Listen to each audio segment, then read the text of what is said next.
So I think everybody is here. Jan, if you can get inside of roll 20, it won't be absolutely necessary right off of the bat, but we will jump back into everything in a moment here. Start with a little bit of a recap here.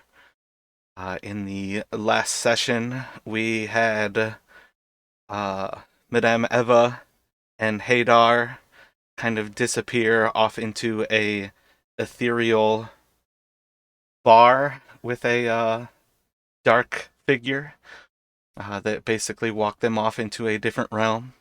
We had the three vicious Arlyle and uh, Doc make their way through the raiders' camp that had recently raided Greenest inside of the mountains that separate Am from the northern lands of the Sword Coast.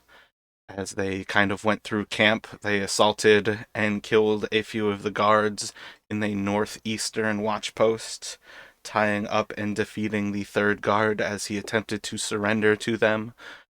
They moved off around the camp to the southwest, rappelled down the wall into the camp, looking over a few of the people who were tied up along the posts through the camp. They realized that their target, Leosin, was not among the people who had been captured and were in that area. And they kind of moved forward and found that he was held off in a very separated area. And upon starting a short conversation with them, were noticed by the guards of what they can assume was the leaders of the camp itself. They were yelled off to leave him alone, and Leosin himself told them to leave him, that he still had more information to try to uncover. As they made their way back towards where they had left their lines to climb out of the raiders' camp, they released all of the prisoners and used them as bait, sending them off into the camp and used the chaos that ensued as cover for themselves to climb out of the raiders' camp unassaulted.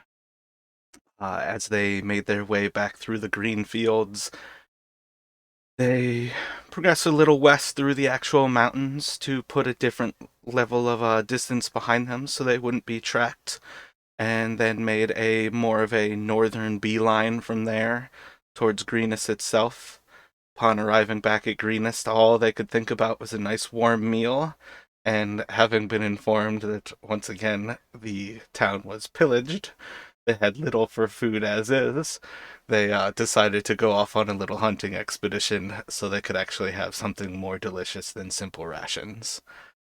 And with that, they went off hunting. After a little bit of a difficulty, they were able to manage to get a uh, field vermin. I can't think of the name. And a deer. They used the carcass of deer to try to attract some more prey through the evening, and found 9 Axebeaks feeding on the remains of the deer that they had left aside. And after that, they were able to make their way back to Greenest with a uh, God, I can't think of the word for when you clean something in the field, but a field stripped deer and 8 field stripped Axebeaks. And that's where we will pick up with the party arriving back in Greenest, with everyone throwing, with you guys kind of throwing a bit of a celebration for the people, giving them their first taste of meat and perhaps their last taste of meat for much of this upcoming winter. Um, and I think that kind of covers the main bits and where we will pick up from. Uh, could it be at this moment that I approach the group and thank them for their generosity and help feeding the people that I've been a part of here as my land was destroyed? It's very nice for you, wandering adventurers, to help us out. That is most certainly a option for your entrance. If you would like to be from Greenest, we can throw you in from there. Otherwise, Totally. I had something else in mind, but that works perfectly functionally. Okay, cool. I can make whatever work, just however I enter the story. Nope, you can start off with describing yourself. And everyone else, once you do just like a description of what they see as you walk forward, I'll have them describe themselves in the same way. This is purely just the visual understanding so everybody can start imagining oneself. A slightly older man emerges from the crowd. Yol, they pat him on the back as he approaches you guys. This old man walks with a slightly bent over.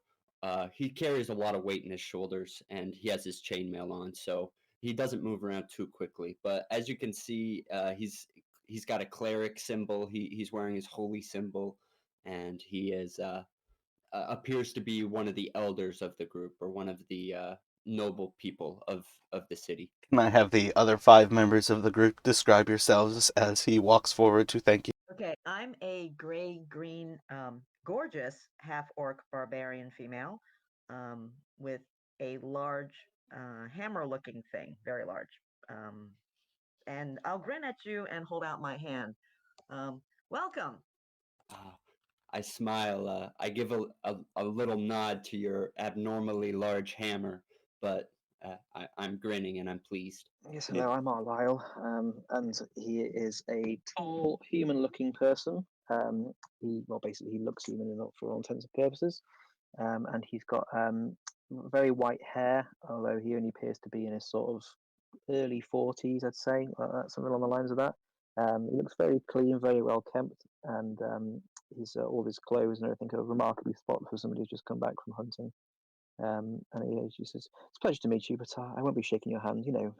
Unclean. You understand?" Oh yes, I see. And I lower my head and just give you a slight bow, not too low, but enough to be courteous. That's some grace and decorum. That's what I like to see. And Doc. Excuse my distraction. I was overindulging in life's little pleasures.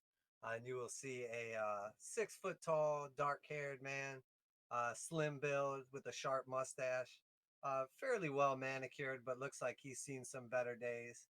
Very pale skinned, abnormally sweaty for no apparent reason, smoking a cigarette. Appears to be suffering from some sort of ailment, not just the alcoholic tendencies and constant smoking. Maybe sick in some ways, maybe more way than one. Welcome, friend. Glad that we could share our bountiful resources with you. Pleasure to receive the gratitude, although it's, of course, unnecessary to say the least. We're all just happy to be alive. I extend my hand, but it's an extra. I'm reaching my arm very far to shake your hand, trying to keep as much distance between us. But I'm still gracious as you just fed the village I'm a member of. Of course, everything we have is for the better of the group. And The, then the, before you introduce yourself, and then you all see as a uh, bright kind of light almost flashes as it forms into a line and draws a rectangle through the space right around where you are present. And from this, a door handle seems to form in the center of this little door, or of this doorway, and it begins to open. There is a dark black figure cloaked in darkness and just a shadowy kind of obscuring form. And as it opens the door, it kind of steps through, seems to never actually become fully present in there. It definitely looks more like a shadow than actually something that is perhaps able to be touched. And as it opens this door, you hear just a loud, boisterous tavern on the other side, as there seems to be some sort of merrymaking being present through this other area, clearly not from the same plane of existence. And shortly afterwards, you would see two figures step through the door as the shadowy figure again walks through and shutting the door. It itself again flashes as the lines about it begin to disappear, melds back into the fields about you. Oh yes, do come in. I'm sitting there quivering as I look at the new people, a little bit in awe that just joined us. That would be for Jan and Ben to describe yourselves for Will. Oh, well, definitely see an old lady who's kind of covered in some little ornate uh, stitching of her robes, but otherwise pretty unassuming. She doesn't necessarily seem like very keen or um, have any sort of like particular ability. But yes, she is here. Hello, dear. Hello, my lady. You certainly know how to make an entrance. Oh, did we now? Just the fastest way is point A to point B. Well, thank you for the introduction, and who might your friend be? Well, you see there a small, chubby guy and all orange clothing, like a typical monk clothing, yeah. And yeah, then he's gonna be approaching you and be like, "Hi there," and putting out his hand. I extend my hand and meet him graciously. Small as in height, because you are definitely the biggest character of the entire group, if not as big as the entire group. Yeah, Ra- Very round, I'm picturing, bowling ball like. you have to imagine how that'd be like a basketball or something. Well, it's a pleasure to meet you, fine travelers. What brings you to my city, to my land? Dragons, dear. Always dragons. Yes, those very dragons were the reason. Uh, So let me interrupt you for a moment. Part of why I wasn't going to put you exactly from Greenest is because you hadn't had time to catch up on this. But within about 3 or 4 days ago, your town was raided. There was a large group of kobolds and cultists who came through, pillaging and destroying much of the town itself, much of the actual food stores after the harvest. There was a black dragon. Wait a second, I said that wrong. A blue dragon that was a part of the raid. Over about the course of a evening, everything was destroyed. There was a short assault, and then they seemed to have disappeared into the night before sunrise. This was preceded by about 2 to 3 weeks of hearing about the fear and destruction of a town to the east of you all, Erebor, which was destroyed, and as the fear mongering was uh, promulgated, everybody was told that everybody in Erebor was murdered and destroyed. In one of the now classic ideas of, well, if everybody was killed, how is there a story to be told about the destruction? But this was used as the fear mongering to predate the actual incursion of the cultists and was a part of how they actually blended themselves into the town by sharing this myth of all of the death and destruction. So, as a member of the town itself, you would probably be one of the sages of the governor, Harbaugh Nighthill, who would be kind of the general leader of this area, and you would be one of his researchers. You would have an affinity to Eaden Falconmoon, who is the cleric of. Fuck, I can't think offhand what her. The woman of the harvest, the god of the harvest. I can't think of it offhand. And then you would also be relatively familiar with Escobar the Red, who is the Castellan of the actual keep. well, it appears that circumstance has brought a common enemy between us, as I definitely will need to seek justice for the wrongdoers who have brought harm to my people in our land. Can I join you in your journey to attempt to vanquish these dragon cultists and their worshipped dragon? Sure.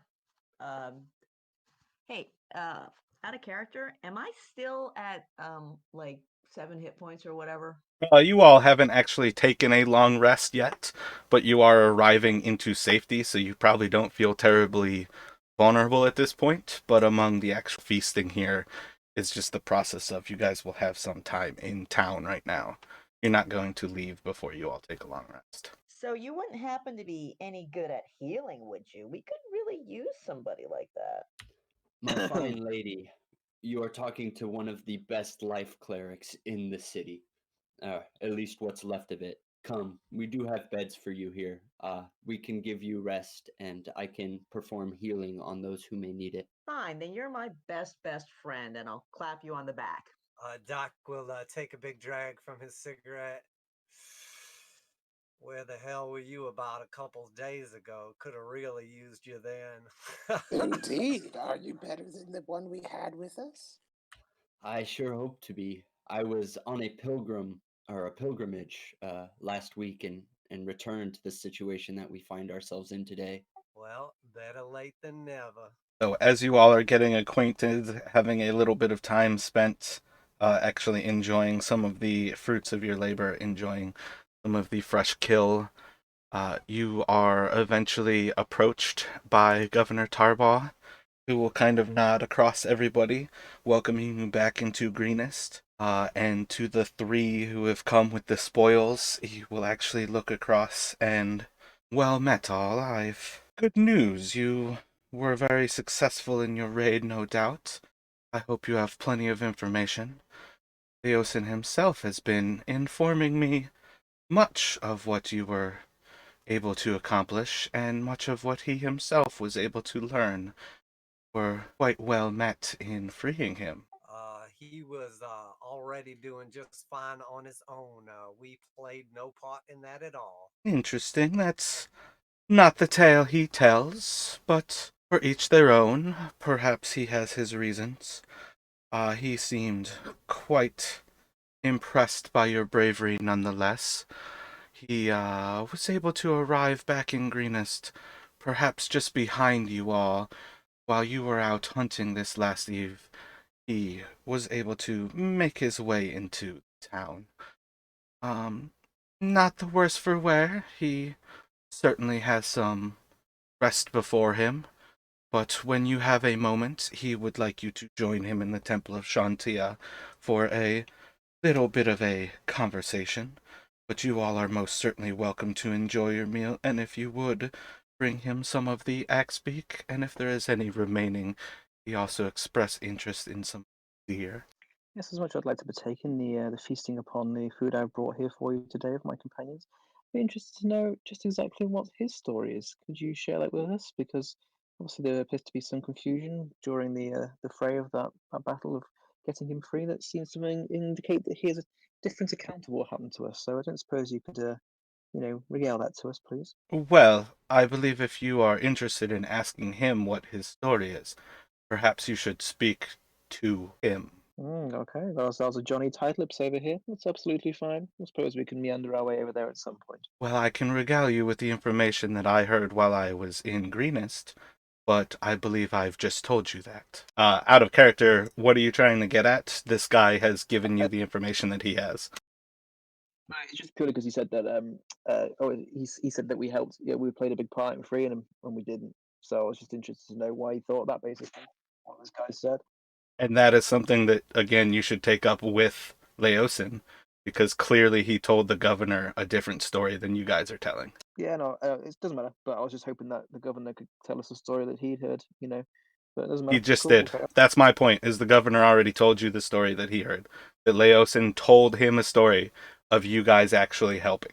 So it sounds as if he's giving you guys the opportunity to not tell him about the bum rush of people that was kind of like cover to get out. Well, for what anybody can at this point kind of gather is perhaps Leosin is trying to actually build you all up as heroes. But you are welcome to discuss it with Leosin, but clearly the governor is just somebody who is talking to you from a limited resource of his information. He's being told different stories, and he just recounted the story that he got from Leosin. With that, you'll see Doc will pull out one of his notorious knives and cut out the backstrap from the deer and tear it free. And with that, he'll say, well, doesn't surprise me one bit that a man like Leosin possesses many attributes, one of them being modesty.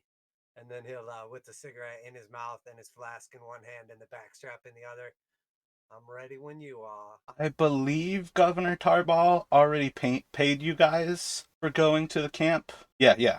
You got 1,250 gold and the healing kit for Vicious. Word. I remember now. I remember it like it was yesterday. Yeah, I think you threw it in the party loot, right? Yeah, I believe it is. Yeah, I've got the healing kit. So just for you, Will, by the way, you know, on the bar on the right, which is where the chat is, above it you've got the 2 speech bubble things.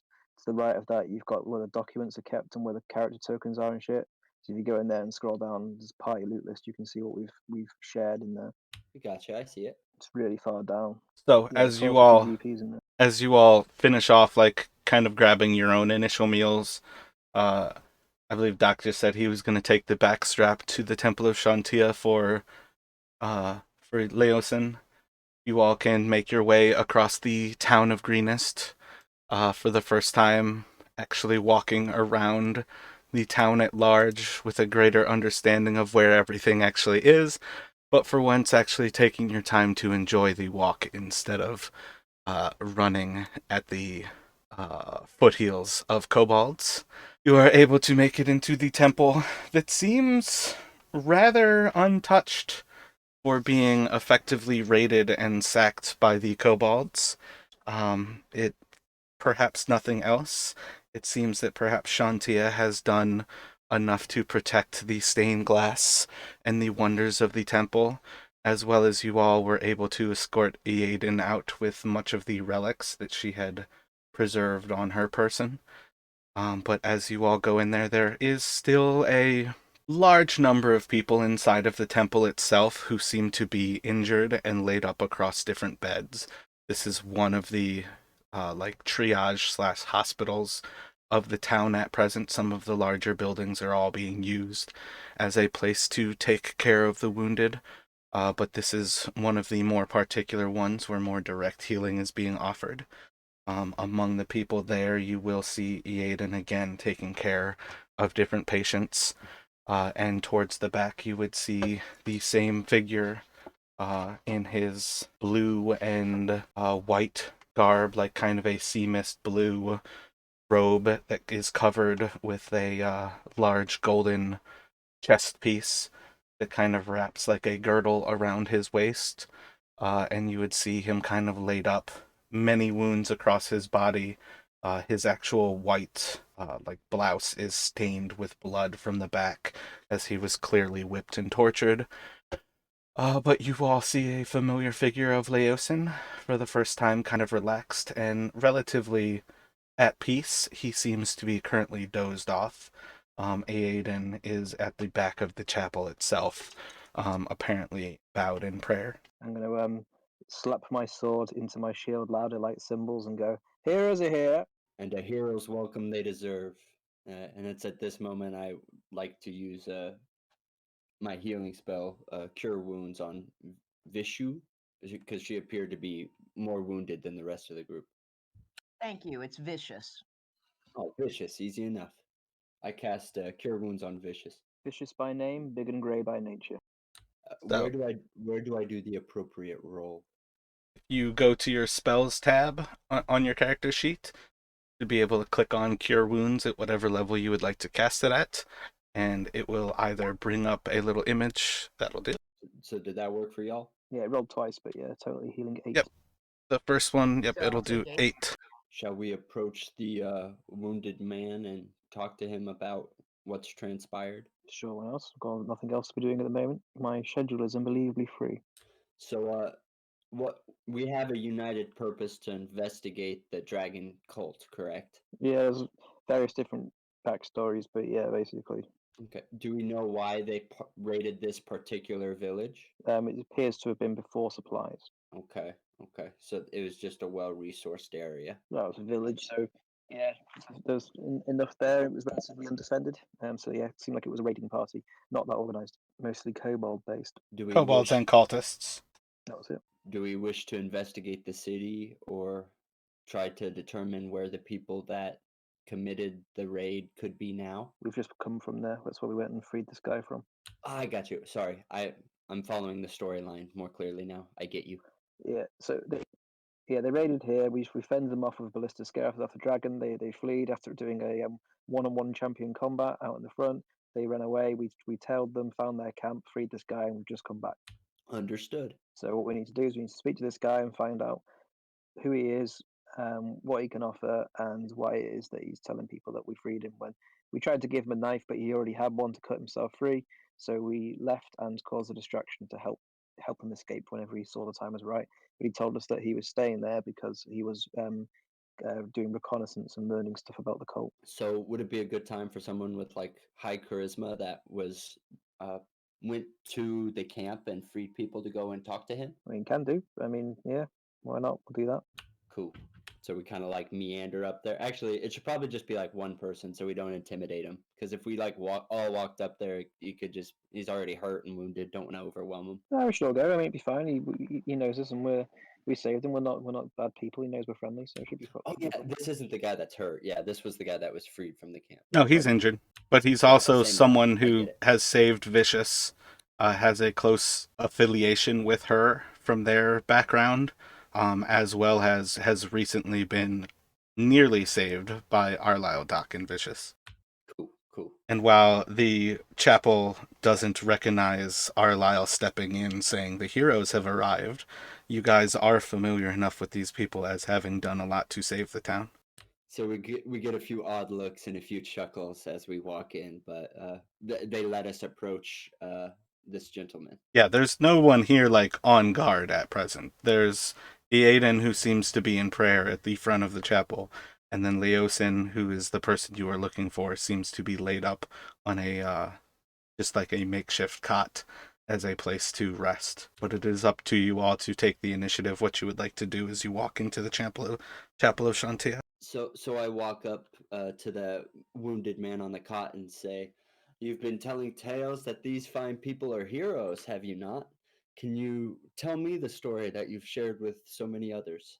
And who are you that would ask for such information? Oh, I'm just the cleric of Greenest. I'm just inquiring on how the saviors of our city avenged the raiders, avenged us from them. Were there when I was in my most dire need, were able to save me from the grasp of Resmir, were able to make our escape as a unit. With their help, save many of the great people of this city. And he will look over to Arlisle, Doc, and Vicious with a judging eye. Yes, well, you see, we came to save you, and we tried our best, and we could have had you out of there, but I believe you had a different opinion of sorts, wouldn't you say, my friend? Different priorities, perhaps. You were doing something to benefit these people, I believe. There was still information to be gained. And my friend, I implore you in that. I do only so hope that you're able to get the intelligence you needed to help us all work together as a team to rid this nice village of the Dragon Scourge. And at what cost would you help this village? How many innocents would have to die for you to help them again? As little as possible. That is the end goal. 9 more? I don't know how many. What was the total number of dead in this village on the raid that happened here just the other day? 9 more than the total it could have been. Well, it could very easily have been 10, I believe, or more so if any of myself or my team had died. And what is the god that you serve? I don't see why that's particularly relevant to this conversation. Yes, interesting. Back. We're here as friends. We came to save you, and that's why we're here. We're here to check that you are okay and to see if we can continue to help you to proceed forwards, I believe. It is not myself that needs helping, but all of the people of the Sword Coast. For you are one of them, but all of these people. And he extends his hands out across the room as he kind of sits up. All of these people are those who need help from this cult, for we are all in danger. There is no single person who is greater than the next, but all will be either lost or saved. I entirely agree with you with that one. And at the moment, this chaotic time, we felt as though the path to saving these people is unclear, and we could only see before us the immediate steps. The first of which was to save you, as you can help these people in becoming free, which is what our end goal is. I hate to interrupt, but I must disagree. If there's one thing that I've learned in my limited years on this earth, it's that one life is not always equal to another, and why our mission was to save as many as possible and get as much information as we could.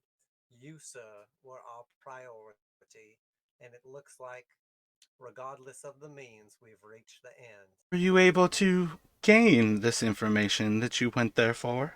Came back with quite a bit more than we had prior and everything we needed. Interesting. Well, I am glad that you were able to help the village here.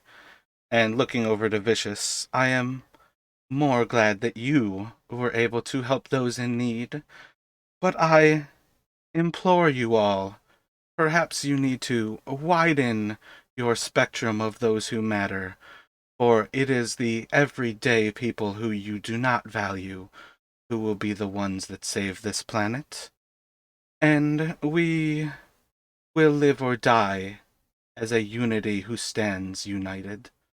We cannot fall back on our own desires as he stares into Arlyle's eyes. My desire was to save as many people as possible, and don't you think that had things gone differently, we would have done? Unfortunately, we were made as we made our way through the camp to get to yourself, with you being separated from the other prisoners. That made our challenge much harder, and we were but 3 people.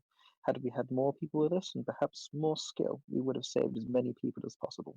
Don't please do not be confused by that and have the impression that we are reckless or squander the value of life away from it. It's not at all what we're about, and not what we intended to happen. We left the rope behind for people to climb up to come free. We gave them clear guidance to follow us, but unfortunately, none of them chose to take our escape route, and we waited up top for them to follow so that we could pull You them up. told them But to run to the north into the camp, and you pulled up the rope after you guys climbed up. yeah, no, but he doesn't know that, does he? Not being there. He was in the camp watching you guys throw those people to the wind. My point is this guy covered for you to try to make you all look better so that perhaps these people wouldn't kind of throw you aside for what you did to those people. Yeah, but did you see how many rolls how many one rolls we did? How many How times many we This guy is we not an rolled ignorant ones about ass. 50 times? He definitely knows what you guys did, and he is showing many signs of it. Yeah, no, I was just being. I was trying to be funny by pointing out how many times one of us rolled a one when we were trying to be sneaky. While all this is going on, Doc's carving up a couple fillets out of that backstrap and looks over at the monk and says, I'm just glad that we all made it back this time. It was closer than we like to admit. And I know can speak for myself when I say that my days are numbered. Just kind of smile a little bit. Yes, we all are watching the numbers tick off of our clock. It will be a long battle forward as we progress into this. Perhaps we have given Resmir the first blow that will awaken him to those who will stand against him. But I implore you that uniting those of the Sword Coast is the only option. Stop this cult and their machinations from progressing forward. You all have made steps forward into helping, and I see no others who are as effective, if perhaps not good, but no others who can accomplish what it is that perhaps only you can. Might you be employed at present?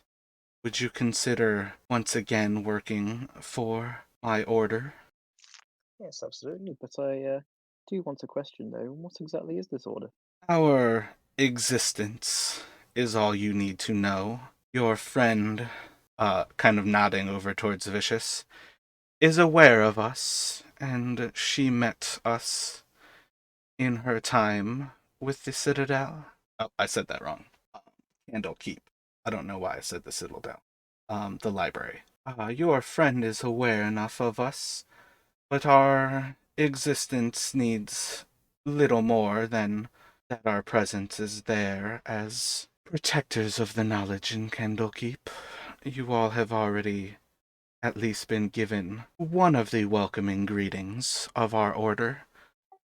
Doc would just kind of look over at the party and say out loud, I'm not opposed to future employment for the greater good, but I may have a thing or two to take care of before I'm ready to lay it down, so to speak. Of course, Leosin, whatever you need. But then I'm going to look a little confused because I don't remember all this stuff. And what would you need to take care of before you progress forward? And Vicious, your backstory is that he saved you. It was pulling you out of the water at Candlekeep that you would have met him at Candlekeep in the order that Okay. he has that protects Candlekeep. Oh, I could think of a thing or two. Let's just say that I like to indulge in life's pleasures, and I prefer not to be lonely every night. And he'll give him a little wink. But I don't know where you stand on that, so I don't mean any offense. I know many of your type of people choose to give up some of the pleasures of life. And he's obviously talking about getting a prostitute. Go on. It sounds as if the group just needs a little relaxation and rejuvenation before we set on out to accomplish whatever task you need us adventurers to be accomplishing. I was saying you want to get drunk. Cheers! Uh, I have to head to the north and see a friend of mine who is in El Turel, and I will be away for some time. You all have been semi-successful at infiltrating the raiders' camp. I would invite you to head back to them and see what more you can gain, perhaps learning more about what their future will be, perhaps seeing where they will raid next. I don't see why you can't enjoy the pleasures of the flesh, but at your earliest point of freedom, perhaps you would be willing to go back and visit the camp and see what else you can learn of Resmir and his. But of course, my friend, we'll leave first thing in the morning. And whilst Doc was talking about prostitutes, can I do an ass check? You can most certainly grab Doc's ass. Yeah, that's why he wants to save everyone. He's a dirty dog. Wonderful. I appreciate your. Dexterity saving throw, I got a 12. Does Yeah, that mean shit. you lean into it? Yeah, I'm pretty No sure. offense, Arlisle, but you're not exactly. I think Pretty I sure should be able to Arlyle's do that passive saving, ass you just have check to do it is like a now. 20. No offense, Arlisle, but you're not exactly what I had in mind for this evening. Although I do appreciate your company, I was thinking of something a little bustier. Yeah, I was checking to see if Doc was grabbing my ass, not the other way around. Joel just turns I just totally red in the face as he finally realizes what the group's doing, and he kind of just turns away but doesn't leave the group, just make sure not to make eye contact. Oh, are we going whoring tonight then? You could say that. I didn't want to offend you, Ava, but that's definitely what I had in mind. I would like to drop off this longsword as well if there's anyone proficient to maybe make some slight repairs. And perhaps prior to leaving, we could resupply if we could find anything of use. Would there be potential to, just out of curiosity, the fine longsword, is that a magical longsword, like a +1, or what is that? I am not aware. Where did you acquire said longsword? When we killed like that cultist boss, you gave us the one that almost killed like the entire party that we fought forever. We got a damaged fine longsword, and then you said that we could potentially have it, or we could have it repaired at some point in time. Is that like a magic longsword, or what is? I don't know exactly what a fine longsword is. Yeah, like when was this battle? I don't even remember what you're talking about, is my point. Oh, we like on the first day when we were approaching the keep, after we had slayed like all the cultists, we fought like one champion cultist and then like three other cultists, and all the little kids got murdered and ran away. Yeah, that And was the that was champion just had a normal. That was just somebody who was a little tougher. That's just a longsword. There's nothing special about it. Oh, okay. You said it was a damaged fine longsword, so I didn't know what it was, but I don't even use a sword, so I was thinking for somebody else. So, Well, never I mind. think the Just point curious, is Longsword. it's It's all just right. like a nicer like looking. It was it's perhaps like more ornate in its construction, but it's not like an actual magical item. It doesn't have any special properties to it. Then perhaps we'll just disregard the longsword and maybe we can put these to use. And I'll pull out the shackles and smile. I'm sure you'll have to pay the willing recipient of those a little bit extra. Might I suggest taking this party to the tavern then? It seems like that's the more appropriate place than the chapel for such behavior. You might be right, but I doubt anyone will be in there at the moment, considering the fact that this town is currently, dealing with itself following a dragon attack. Well, if I know this town, everybody's still thirsty after a hard day's work. Yes, I have a feeling with this much coin, I can probably find what I need and maybe a little bit extra. But we can enjoy this little feast before we head out of here. I'm assuming there's some kind of like grill or something where we can fire up these fillets, have ourselves a little bit of that good old meat, and then get out of there. Assuming someone has some cooking supplies, you can probably find a place to cook some food outside, basically, uh, inside of the church's walled area. Otherwise, I believe Eated would not let you grill any food on the altar to Shantia. Uh, I'm not exactly familiar with how the altar and the offerings and whatever work, but glad to share some with our monk friend before we depart, and perhaps the cleric as well, if she'd care for a little refreshment. And I'll kind of give her a wink, but like not disrespectful, but also a little bit disrespectful. You are welcome to prepare what you would for the blessings of Shantia, but traditionally those things that are offered to her are left to her. Appreciate you, darling. And I'll flip her a gold and then just say, if you don't mind passing one of those blessings on my way, I may need it. I don't want to depart this evening in any worse shape than I already am. It's certainly interesting to try to avoid death by offering to the god of the harvest, but I don't believe she will be harvesting you this evening. Oh no, death is inevitable. I'm sure I'll pay the toll eventually. I was worried about any particular ailments.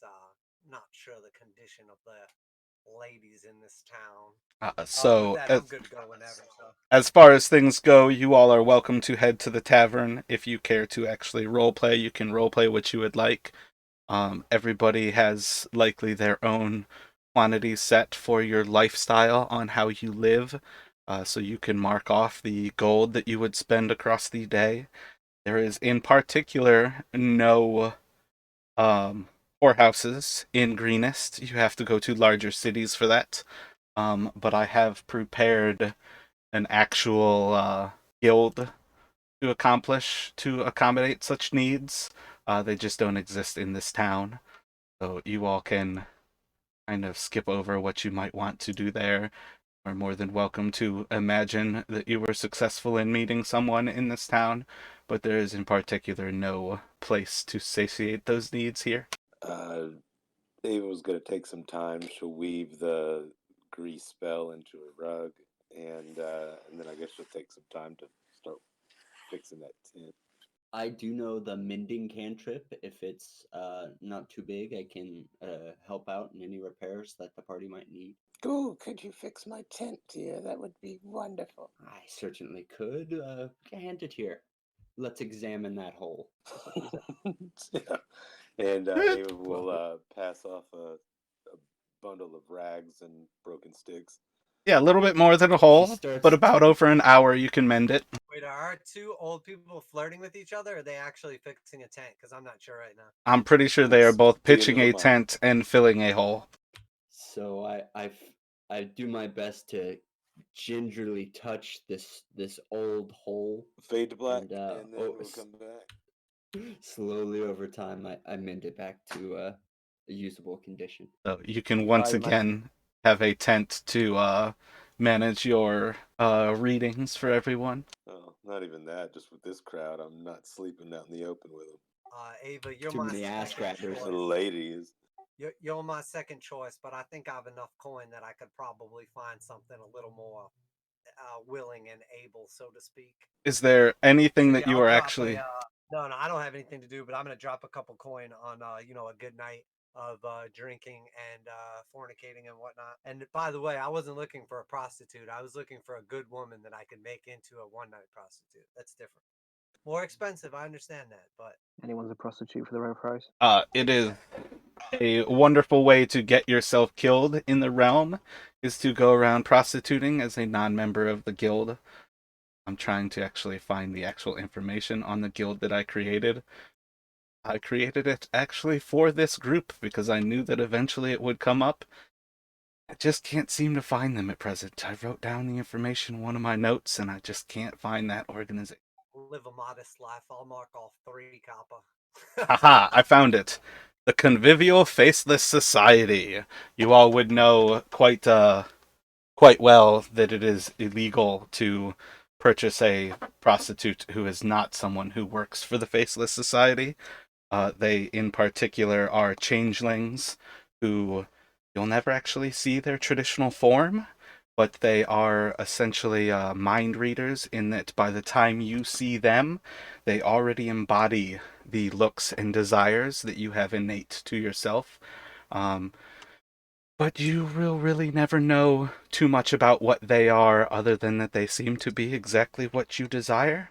And they are quite vicious in that they are essentially a gang who murders and destroys those who would try to move in on their profiteering business. I don't know, dear. That would be interesting. I blew my governor out a long time ago.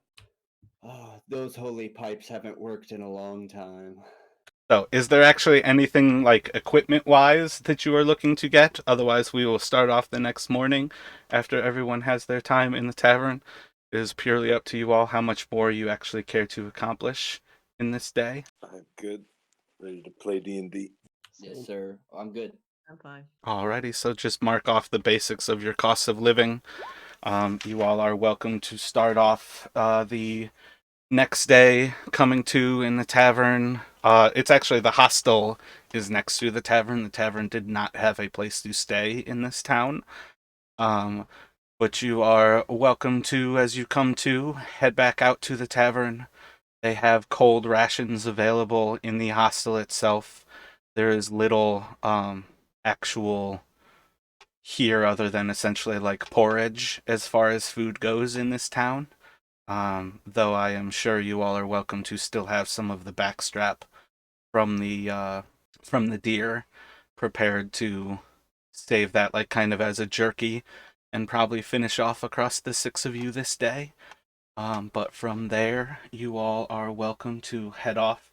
Leonsin has asked you to head back to the camp and see what else you might be able to find, infiltrate, and hopefully find out where they plan to assault next. Ava had Alright, a so bad omen when she woke up this morning. 2 dead crows. I warn you!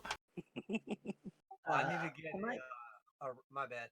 I didn't want to interrupt you before you did all that. I need to get a round of torches. I used all mine to burn down the camp, and I think that was it. The provisions is just a little to the east of where you all stayed at the hostel. It's marked on the maps there still. You all are welcome to purchase anything that you might care for. It has pretty much everything from the PHB. There are limited supplies on some things. So in general, let me know what you would like, but you are most certainly able to acquire any number of torches up to 15. Yeah, I need 10 torches. Is that 1 silver then? They're 1 copper each? Yeah, if they're 1 copper, it is 1 silver. Okay, yeah, I'm gonna get those, and I'm marking that off my personal loot. And then how much was it for the entertainment? That's what I was saying. You can mark off whatever you would like to, because there is not in particular an actual whorehouse in this location. So you are welcome to spend what you would spend at a bar. I'm a modest man. Now let's really but, think I about get this. So you're riding off of this high of being a hero and saving all these people. So yeah, you're throwing around a bit of money, and you catch the eye of some girl, and she's got a big bosoms, and so yeah, you end up spending quite a bit on her. Yep, definitely just spent my only gold, and woke up in the morning and she had stole the rest of my Oh silver and yes, copper. exactly. So all the money that I had on my actual person, which wasn't that much, but I'm counting off as going. So, well, I wouldn't mind seeing her again. She was fun and fun. Worth every penny. Could have got more if she'd have asked. The bonus, she didn't have a beard. And what were you saying, Vicious? all right, I need hit points. Yes, I need hit points. Can I get those back? When you sleep, you Yeah, we take got a a long rest. rest. So yes, you have all of your hit points back. Just checking. And we should get back we should get back all our hit dice as well this time. Up to half of your hit dice. So you gain 2 back depending on how many you used. And then you all were exhausted yesterday, so you gained back 1 exhaustion as well. Like over half, and then we got a long rest, so we got half back. So then when we get this long rest, we should get the remainder back, I believe. Yep, those are all things that I just assume you guys are tracking. But my point is, though, is you don't just gain all of your hit dice back on a long rest. That's the one thing that you really don't gain all of back. You can gain up to half of your hit dice back and 1 level of exhaustion per long rest. But I believe the 3 of you, I feel like you all took 1 level of exhaustion by staying up when you had the Axebeaks. I don't believe anybody went down multiple times where they would incur extra exhaustion. I'm pretty sure everybody would be clear on that. And then, yeah, I don't think you actually took a long rest that night because of how you stayed up. So it's vaguely that you are still potentially at missing hit dice. But that's purely up to you guys whether you actually used over the 2 hit dice. Maybe we could say we took a particularly long rest to cover it all back. No, we had already taken 1 long rest since we used the hit dice. So the first long rest got us back half of our hit dice, and then this was to get the rest back. But I know you know that. I was more saying it for Jamie, so she knew. Right. So I'm still not sure about this hit dice thing. Where is that supposed to be tracked? Do you short rest? Yeah, when you You click click- on short rest, it shows the hit dice that you would use when you take a short rest. Okay. So are we down 2 hit dice? Is that the upshot, or do we have all of them back? We were down No, so still 2 basically- hit dice, but now we have them all back. You currently look like you have all of your hit dice available. When you go to take a short rest, you can select how many you are going to use, and that will keep track of it when you take the short rest. So if you mark off 2 and then roll the dice, it should roll 2 hit dice for you to recover. When you take the short rest, it uses them. And then it should track them in there that when you take a long rest, you would gain 2 back. Okay. So if there are no other supplies to acquire inside of town, you all are welcome to go on your way wherever you might care to at this point. Would I be able to find a set of thieves' tools? They could manage a set of thieves' tools for you. I don't believe that would be any problem at this point. Excellent. Certainly not like the most fashionable set, but they are most certainly enough that you can accomplish the thievery that you might care for. I've made do with worse. You should try mine. She'll hold out a pair of sewing needles or knitting needles. Interesting, and I like that you can disguise them as innocent. Yes, it's less about the tool I've learned and more about the method. Definitely feel like Madame Eva keeps those in the prison pocket. That's why she sewed. She has plenty of pockets. Sound like Never you trust found a new thief. bucket last night. Might look a little more precarious if a gentleman of my stature was to carry around a couple of knitting needles than a harmless woman like yourself. Indeed, you are at a disadvantage. As you all are saying this, a man with a large beard that hangs to the ground walks by, apparently knitting as he goes, making a long sweater. Would appear to be a night sleeper for him. Kind of gives you a downtrodden eye. I think those could be weapons in the right hands. I take Vishnu's hands and I look at him and I go, "Are these the right hands you're talking about?" I can make weapons out of anything. Didn't you need some sort of ranged weapon last time, Vicious? I seem to have a crossbow that I picked up at the armory. Did you need more bolts? I believe you could buy the bolts now if you needed to. I felt like we talked about something else, though. I may be thinking about a different person. Doc gave me a heavy crossbow a couple of sessions ago, but it's less powerful than my javelins, so I don't use it. All right. Somehow I have crossbow bolts at 140. Possibly that was supposed to be 14. I don't know. Yeah, I bet that's 14. I think 14's fine. So, assuming that everybody is kind of standing around Madame Eva's tent in the center of town, what would everybody like to do? Assuming we've ate and done our morning routines, I am ready to make progress towards this camp. All right. I'm going to go run and get a drink. You want to drink in the early morning?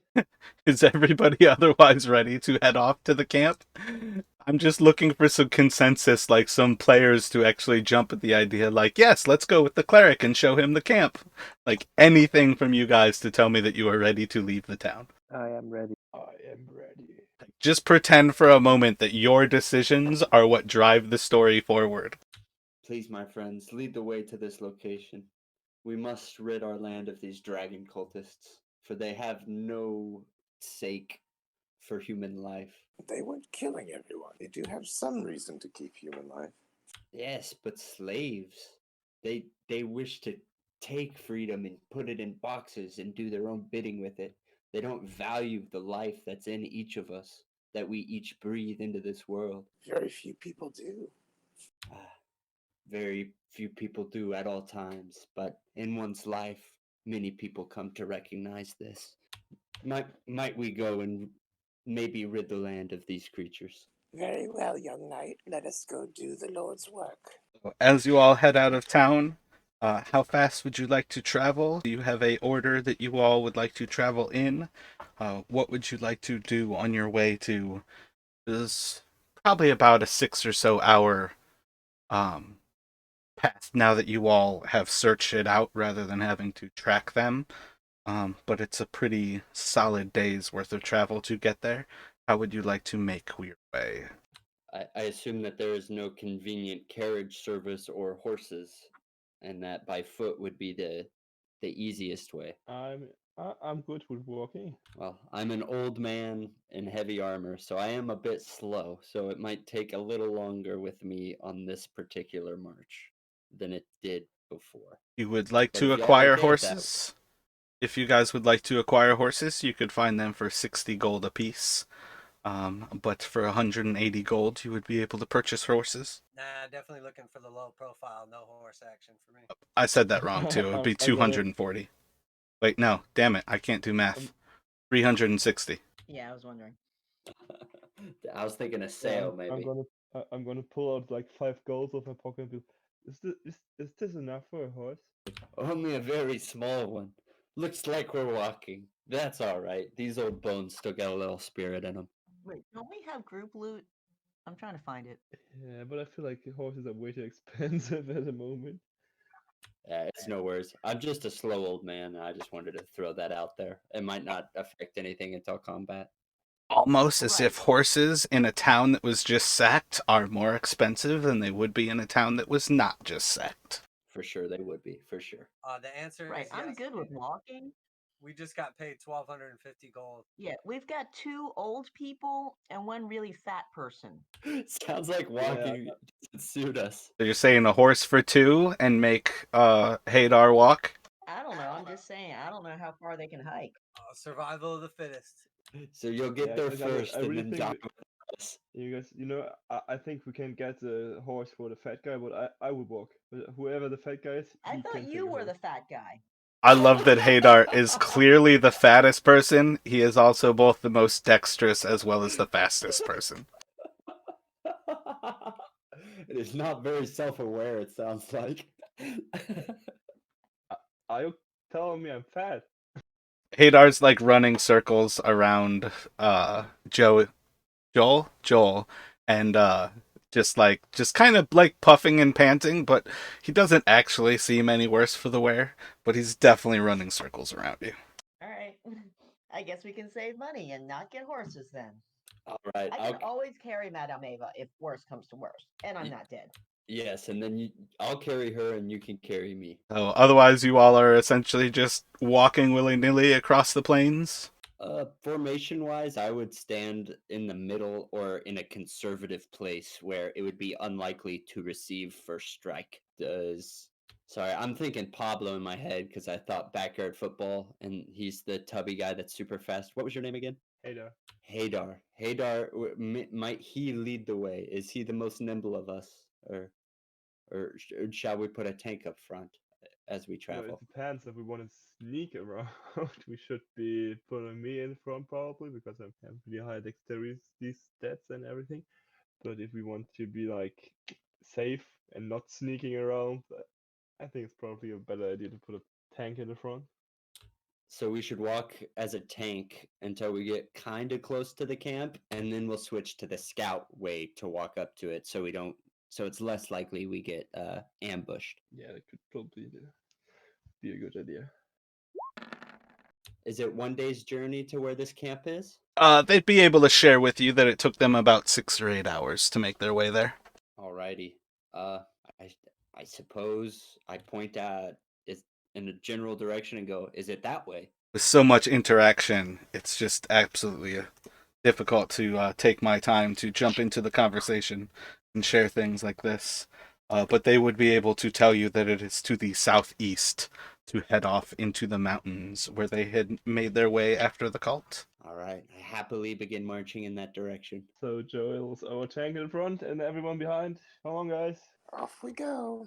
Wait, who's the tank? Am I in front? Yes. Okay. Yee, let's get it. Joel, you're looking at tank with your heavy armor. You don't even want to go in the front? I could tank. I got a high armor class. I'm sitting at an 18 right now, so I could probably also go up there. But the thing is, if I get in, I don't get out. Kind of just there. Because I am a sped sniper. Yeah, you're the same as me, mate. I'm also 18 Yeah. AC healer, so it works fine for me. You just don't engage for too long, and spread numbers out, and you'll be fine. Cool. I'll try to be on the opposite side of the battlefield in a sense from you, so we can cover everyone if we need to. Is there anything we that will be in the back. eventful might occur as we travel? Does anything eventful occur, or do we slowly just make progress to the camp? That's the entire point of why I ask these questions, is to figure out the paces at which you all are traveling, what level of paying attention you all are traveling at, just the different levels of things to see what is happening. But again, the fact that you all are being led by the person who doesn't know where you're going is absolutely amazing. Um, so yeah, we will progress forward with the group following Joel as you kind of like point him into the correct direction as he gets you guys lost, heading off into the wrong direction. I know the mountains. That's all I can go. I'm walking towards the mountains, but nothing more specific that I know of. Yeah, we can All right. shout out I'm from going to behind where to go, can't redirect whatever direction we're supposed to be going in, and I'm going to drag him over that way. So you're saying somebody who knows where they're going is going to lead? Is that what you're trying to say? we? Not Yeah, I physically, think but we from can behind. find our way back. That makes sense, Excellent. right? Thank you for volunteering to actually do something. So, under the guidance of Vicious, you a all big are step. actually able to start to move forward. Yes, exactly. It is a big step. I thank you so much for actually doing that. I've literally been trying to invite you all to actually do this, and I am glad you are jumping forward for it. You are able to progress forward in a positive direction, moving to the places where you all have already known. And you are able to follow your way through the plains.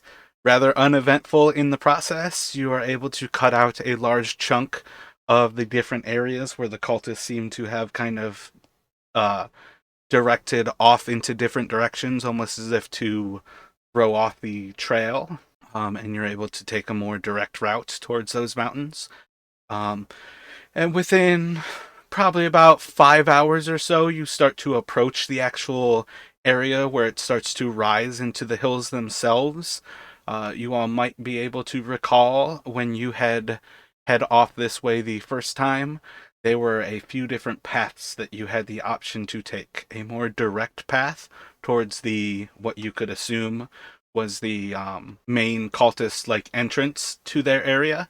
It was guarded by the ambush that you all avoided. There was the redirection around that initial area, and then if you chose that path, there was also the ability to then take to the higher edge of the plateau and come at the camp from above.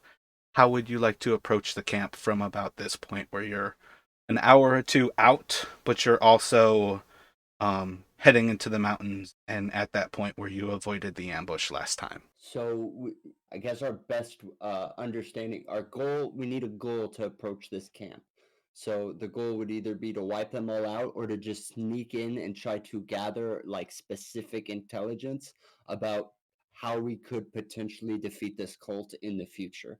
So do you guys, I, you have seen the landscape of this camp before. Do you think it's possible for our group of adventurers to conquer them? They would be able to tell you that last time they were there was 200 to 300 people inside of the camp. Yeah, I can probably kill about 5 or 10 of them. So as long as you guys can dispatch the other like 250, I'd say we'll be fine.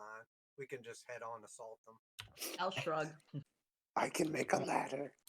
So while I am highly enthralled at the ability of our group, it does appear that a full-on assault would be foolish. Probably just take the high road like we did last time and attempt to get a vantage point. We can likely eliminate them a couple at a time, but I think this is more of a reconnaissance mission. Yes, from this vantage point, we might be able to maybe see a place that's vulnerable for further exploitation inside the camp.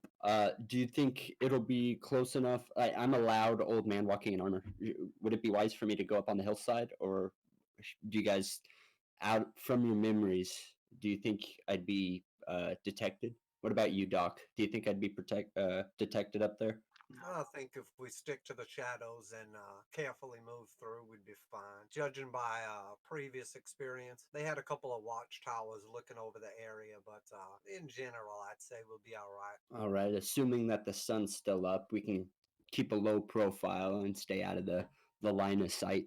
If you all are planning to divert and make your way towards the top of the plateau, that is most certainly an option here. Vicious was the person who found the way last time. Assuming she is still guiding the group, you will be able to easily find it once again.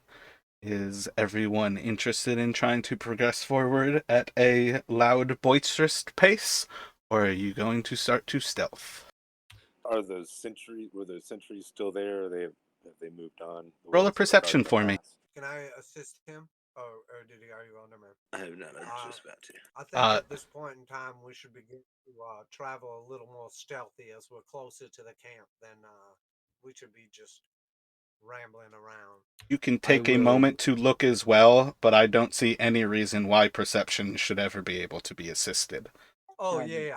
I'll roll a perception myself. I figured it was easier to just do it that way. No, but my point is that I'm not sure how you can help to give somebody the advantage so far as two people can take the time to look. It's not like you can pull out an eye and be like, here you go, madame. Even now you can see twice as good. Oh, thank you, dear. Hypothetically, Oh, if I had I look at You it get to as borrow his glasses. one person rolling with advantage is the same as two people just rolling regular, right? Because it's just 2 dice. Depends if I give them guidance or not. Nevertheless, the people with heavy armor can trail farther behind, maybe 30 feet, where we could still get waved forward if there is nobody around, if the coast is clear. But if the coast isn't clear, then the more stealthy party members would encounter them slightly before we would.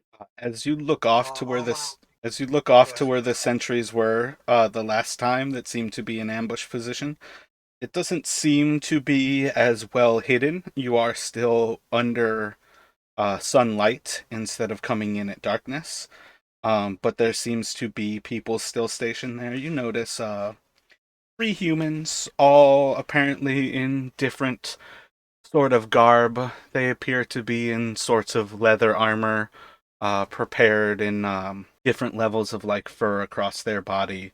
You're able to pick out little bits of here and there, but from what you can tell, they seem to be some sort of human contingent, like human hunters, perhaps, left there. And from what I remember in my mind, they're kind of on a cliff face looking over the pass. Yeah, the last time you all went through there, Hadar was able to spot this group who was holding the top, just almost a little, biovac area above the pass itself.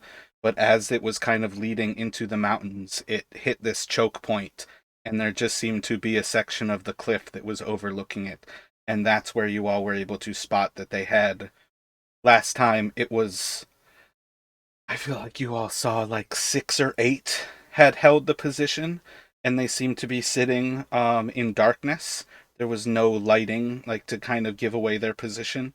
This time this group seems to just be sitting far more casually atop this little section. And how high is this cliff off the ground below it? It's kind of sectioned off about 20 or 30 feet above ground. So as you all start to take to this divergent path, you're probably 60 or so feet away from them. But as you're heading up behind rocks and into a path that's a far more difficult terrain, you're almost already leveled with them, able to see what would be eye to eye were they looking in that direction. Okay, cool, thank you.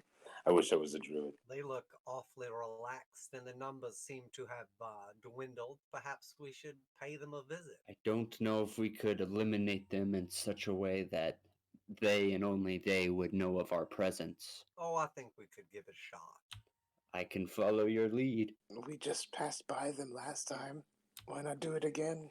Last time we were on a stealth mission, so to speak. This time we're here for a little more reconnaissance and a little less stealth. Recon by force, you mean? Well, I think we should Repossession.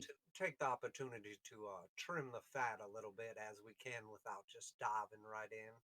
3 less now is 3 less later. Your math checks out. All right. So do we have ranged attacks that we could? I have mine. I could shoot one relatively lethal spell. I can throw a ladder. No need to attack them from particularly far away. I think we should get close as we can and let our orc friend get a little taste of blood. So are we going to approach stealthily as long as we can, and then once they see us, unleash the beast? That sounds like a good plan to me. Is the other party members okay with this? I know that this was a pretty intimidating prison camp, and I don't want to walk us into something that we might not be prepared for. This is What's- sort of just like a little outpost scouting party. All right.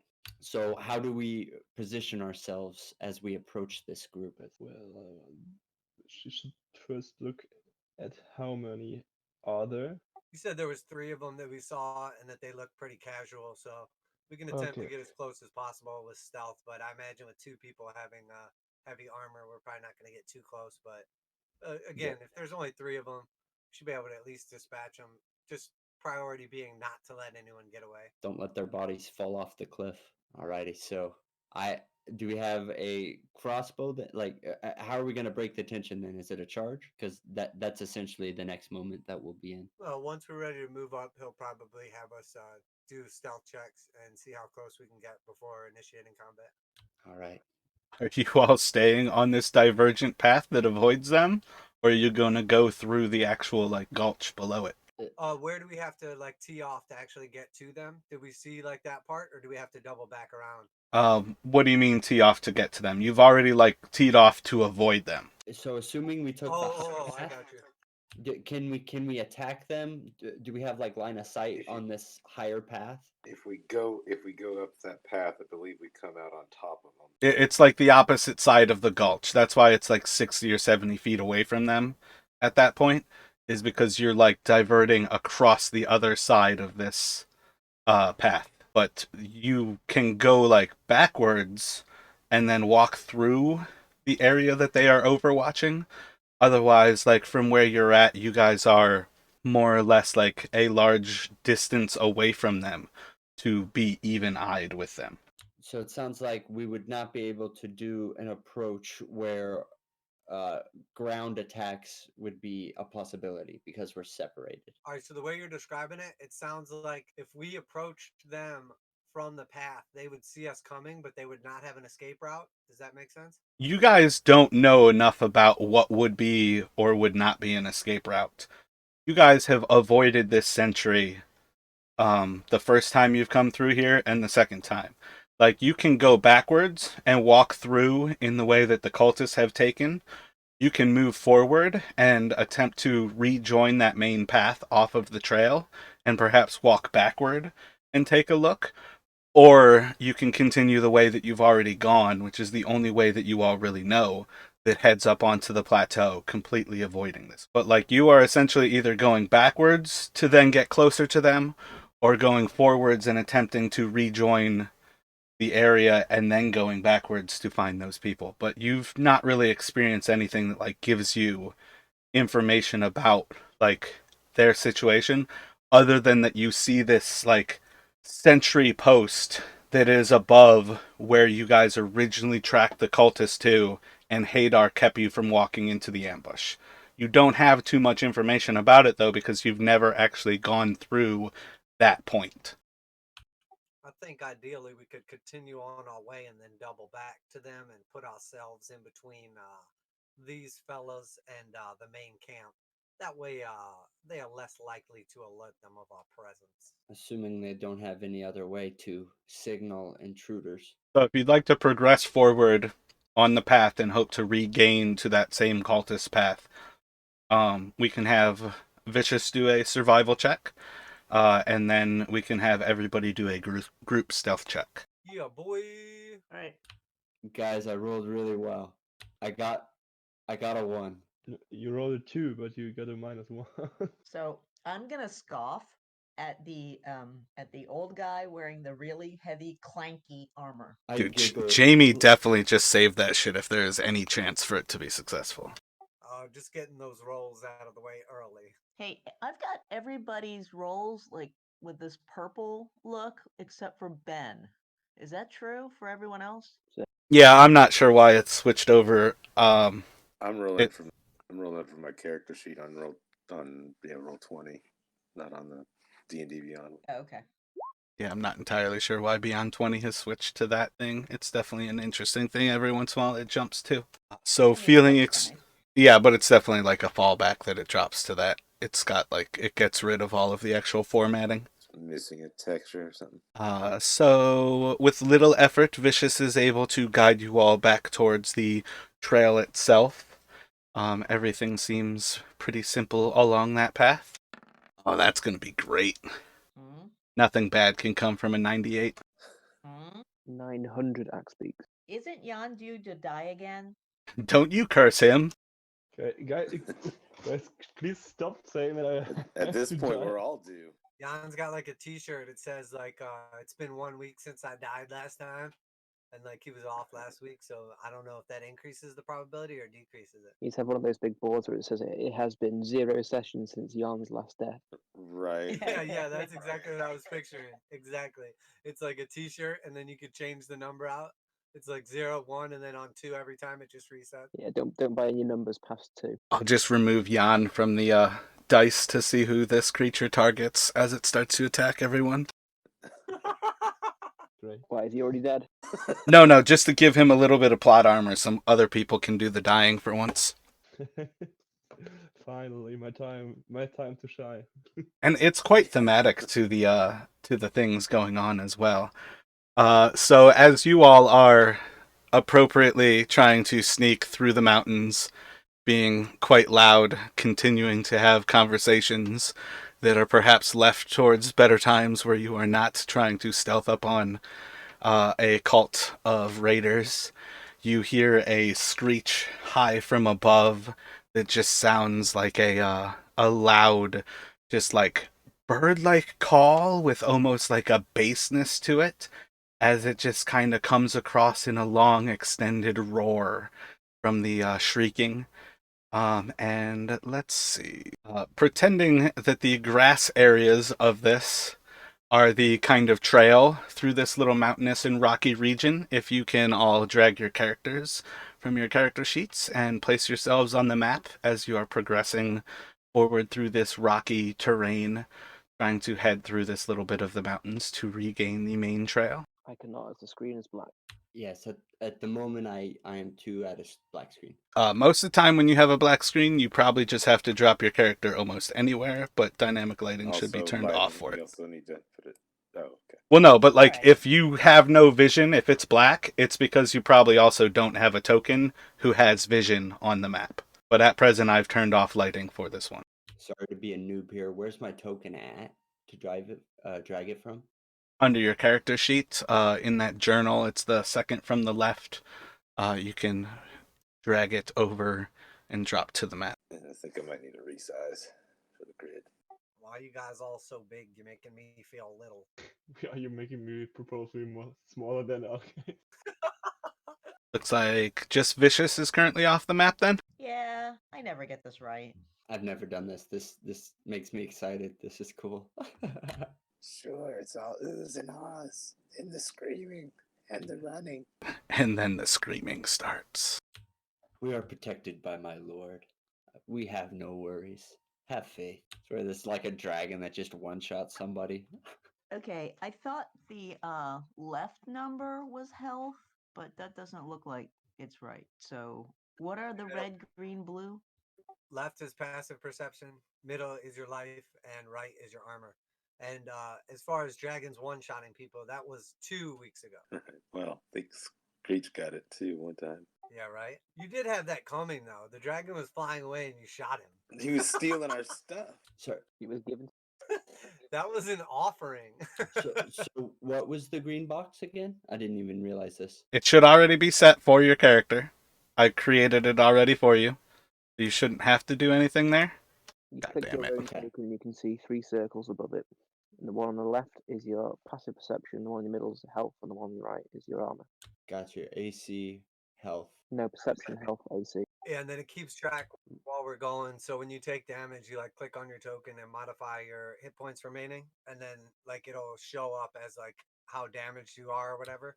But typically in combat, if Gotcha. you're below half health, we'll say that we're bloodied, and then if you're like below a quarter health, we typically like distinguish that we're extremely bloodied. That way, other people know that you're like nearing death. Got you. Okay, and now, well, I was going to try and show that I've got damage. Why do you have damage right now? No, I'm just trying to show him. See, did you see the spouting blood? It's kind of cool. I did see the blood. The wyvern attacks Jamie and Vicious dies. Because you were at 10 hit points. It was an example. You guys are about to have an example already. I'll rummage through Vicious. Why are 3 people and look for the healing potion? Why are 3 people blue? That's because you got to change your minimum hit points to your new maximum for your level 4 HP. That's our glow because we got prostitutes last night. My guys just call. The blue means they're above their max hit points. Oh, okay. I think it's Hasim, the genie, doing his work. Hadar really is a basketball. You know, you will at some point you may will see his unknown qualities as a perfect basketball. Alright, I believe everybody should be set now. So as you are trying to walk stealthily, you guys are approaching through this stone area. You hear a large creature screeching above head, and out of nowhere it is going to swoop down. Let me have everyone select your token, and please roll initiative. Son of a bitch. Jesus, take the wheel. Right. Hadar, initiative. Oh, why didn't it roll? Oh, it rolled. I didn't see it. Okay, it's only 4. It should be 4. Yeah, okay, you change it. Perfect. Alright, Doc, as you look around overhead, you don't see anything in particular, but you do hear the sounds of some sort of creature above you all. What would you like to do? Looks clear, but I hear a strange rumbling. I'm going to go ahead and move over 5, 10, right here into the bushes, and then I will... It's just all rocks. Just pretend this is like a mountain, almost as if I prepared a encounter, but this is just meant to be rocks. There's not really anything but like big stones where there are these trees, essentially. Gotcha. The bigger the tree, it means the bigger the rock. Yeah, you guys are like climbing through a mountain pass. Oh yeah, I was just getting away from all the meat over there. And then I'm going to hold my action with my bow until I can see this creature like within range. And then to Vicious. What would you care to do? I'm going to pull out my crossbow. Is that all? Yeah, there's nothing to shoot at, right? Would you like to move? Would you like to hold an action for if you see something? Or are you just like petting your crossbow? Like you're very pretty, you're precious to me?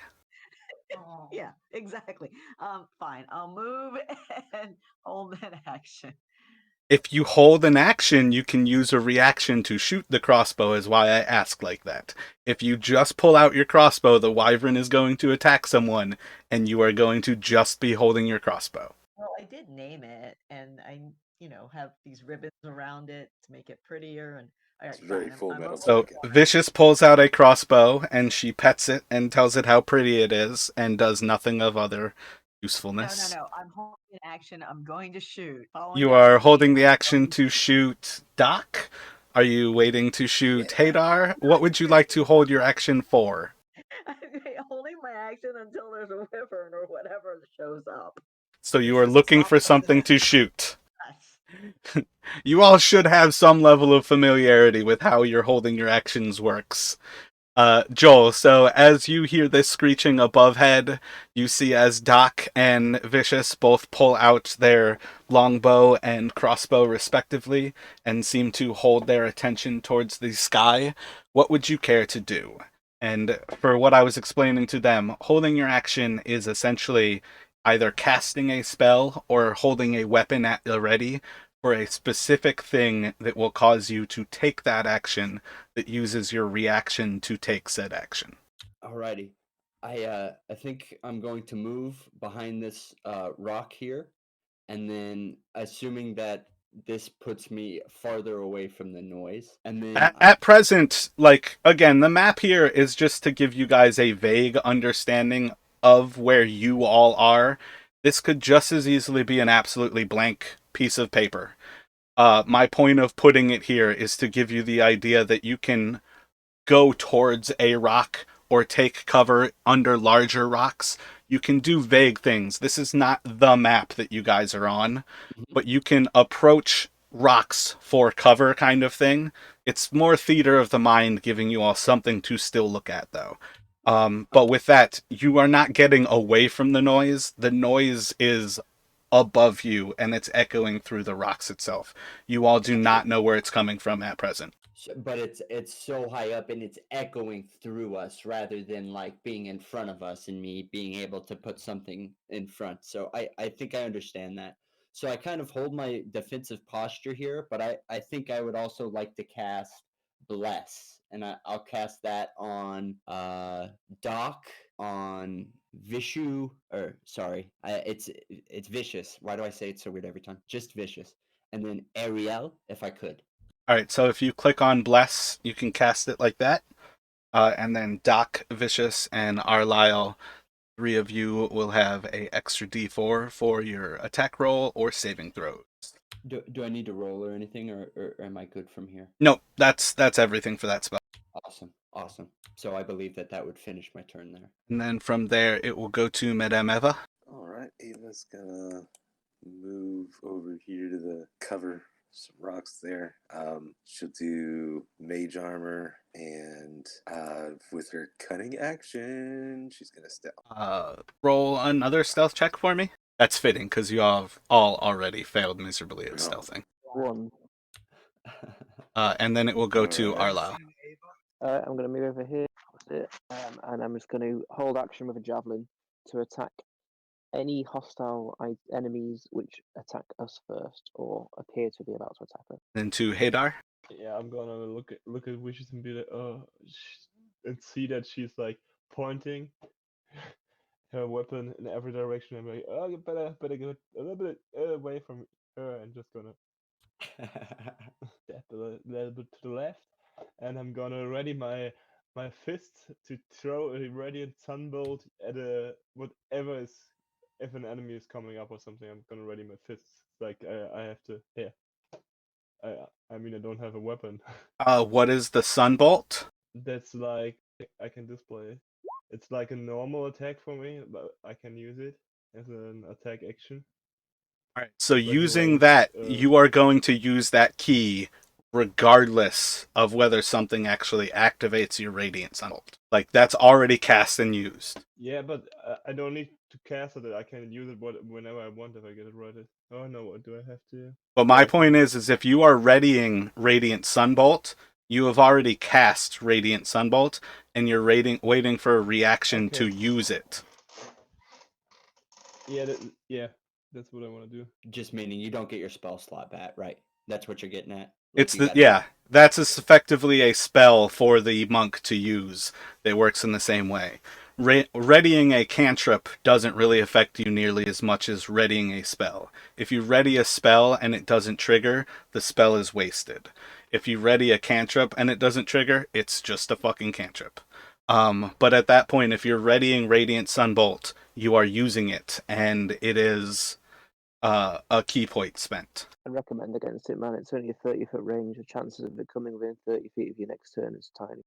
Yeah. So maybe do you have a cantrip that does damage? Well, one question. Is it?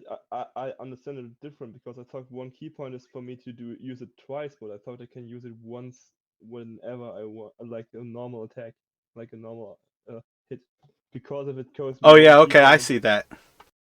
it would be totally be. I mean that's the key point of the whole subclass, the Radiant Sunbolt, and if it would cost one key point, the whole subclass would be really not good. Well, readying actions is completely different than everything else, but no, you're right on that level. And you have darts as well, so you have ranged weapons. You just have to use them. Yeah, I know, but I want to use the. I get you. Wanna use It's the a cool Radiant thing about Sunbolt. your class. Yeah. You know, monks can't use. I mean, I can't use spells specifically. That's just that this is from the subclass, a special attack. So you all see, as from the north, the creature flies through the cavern ahead and begins to swoop down towards the group. Anybody who is holding an action for their first sight of the creature, you can take that action. Oh, do I need to add the 4 to it? Well, I guess it doesn't even matter. It's adding it. 11 will not hit. Anyone else using your readied action for the first sight of an enemy creature? No. Well, I would guess that I'm too far away. Talking of quad.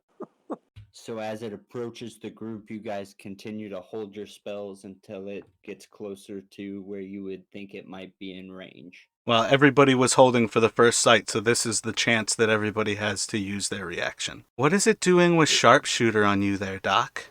Oh, I don't know. I didn't even look. I've got my hands full. Let me look. I don't get why it's got the two different things there. It's got a D20 plus 2, and then that's the subtraction? Oh, it's including the blast. Oh, okay. Maybe. Wait, rolling 6. No, that's not with bless. Hang on, let me roll a regular attack and see what happens. Yeah. By the way, isn't wishes also blast? Yeah, that's what I was asking, but I got an 11, so I don't think it matters. Now, do I get to use it again? If it When did works? you ask me about bless, though? Oh, maybe I Yeah, wasn't it was clear. the same as the piercing damage, so that could have been the confusion. She just said, do I add 4? And so you might have thought it was the piercing damage instead of thinking blessed. But is it blessed for saving rolls? Bless is on attacks or saving throws, I believe. Awesome. Cool. I don't know what's going on because it says that I rolled an 11 and then it added 2. Yeah, that's kind of what I'm asking about. So that would be a 13. And the sharpshooter rolled another D20 and added 2, but Two's for the archery. Yeah, that doesn't make any sense because I should be. Oh wait, is it because I'm plus 2 and minus 5? That's probably why. Because I'm normally plus 7 to hit. So maybe it took the 5 off the 7 and gave me plus 2, but I don't know what the 4 is then. Yeah, I'm not sure what the second number is, but that makes sense. Okay, so 13 is your final, that you're at plus 7 now. But that's before bless. Okay, so that's I rolled an 11 plus 7 minus 5, and then I add a d4 to it manually. And then your damage with the bow is a D8 plus 3, and sharpshooter is plus 10? Yeah, that makes sense. But I don't know why the second number is even on there at all, honestly. Don't disagree. It seems vaguely odd, but for some reason So it's... It would be a total of 15 to hit. A 15 will hit. Every time D&D Beyond like changes something, it gets all fuck all, and then you gotta like figure out what the hell it's doing. So I think it might have been Roll20 because the Roll20 sheet looks a little different. So they might have changed and they're just waiting for D&D to catch up. Yeah, Roll20 updating dynamic lighting fucked everything like a week or two ago. That's been a really, really fucking annoying change. Alright, Vicious. You want to use your bless? Well, is it a plus 4 or is it a roll a d4? And does it make a difference on an 11? It is a roll a d4, and you guys do not know this thing's AC, but you do know that a 15 has just hit. And that is 11 plus 4, so perhaps if you roll a 4, you can hit. Do that then. But I am not giving everybody the AC of this creature until you guys actually hit the AC of it. Because I believe this is a first time at least most of you have fought a wyvern. Let's go! A 15 does hit, so you deal 4 damage. Good roll. Thank you. I think I'm going to get a heavy crossbow. You have to keep in mind that you have bless.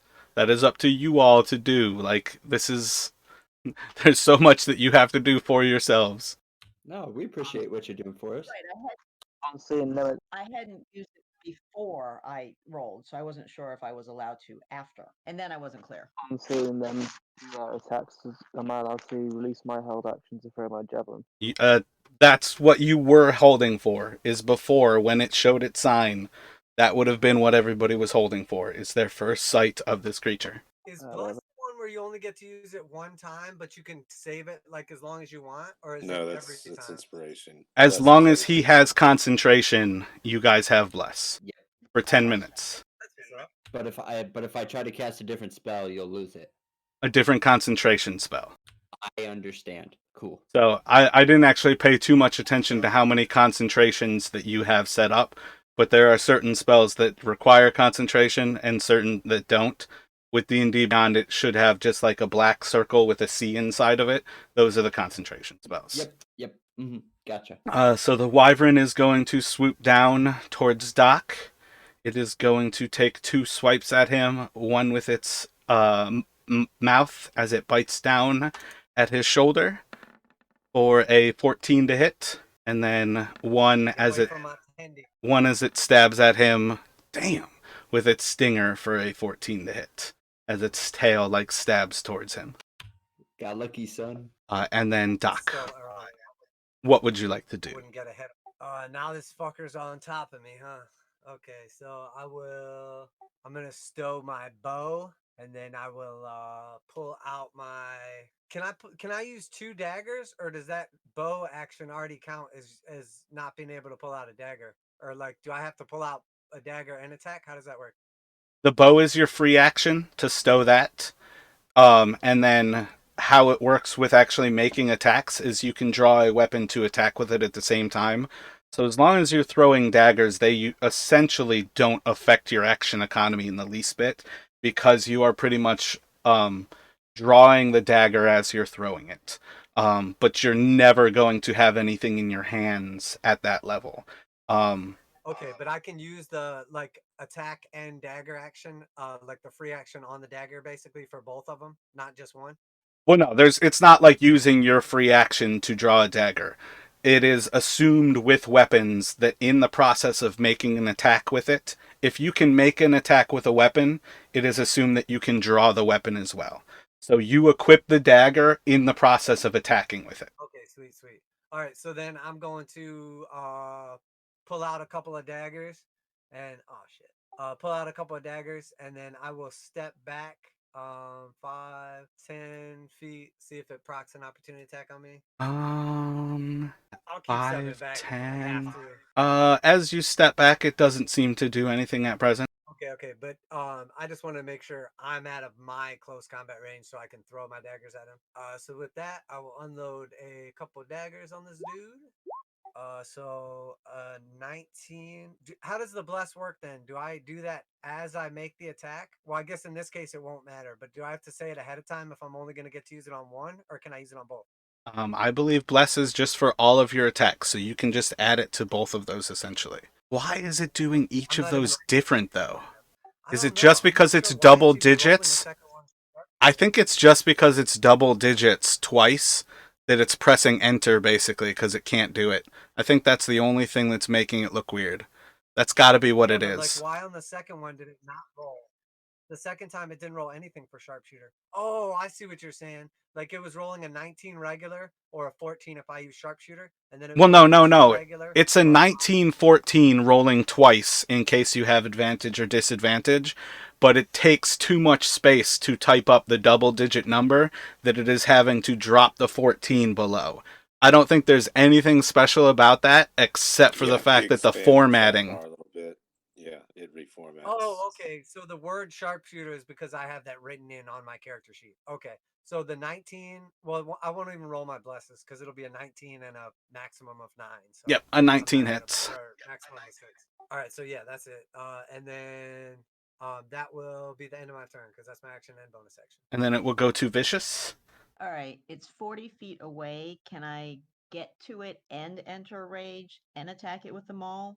I believe 40 feet is outside of your movement. Yeah, my movement's 30. So then no. Okay, so then I'll shoot at it and then run. That is most certainly acceptable. I feel like it's the other kind of barbarian that gets the increased speed that would be able to get there. I think it's the one that Justin was before. 18 does in fact hit. When you get to higher level, you get +10 to your movement. Oh, okay, it's after 4. I was thinking it was a lower level than this, but still. And for 9 more damage. And then Vicious can move as it heads to Joel. You just saw as this massive winged creature swoops down at Doc, trying to bite at him and stab at him with its tail.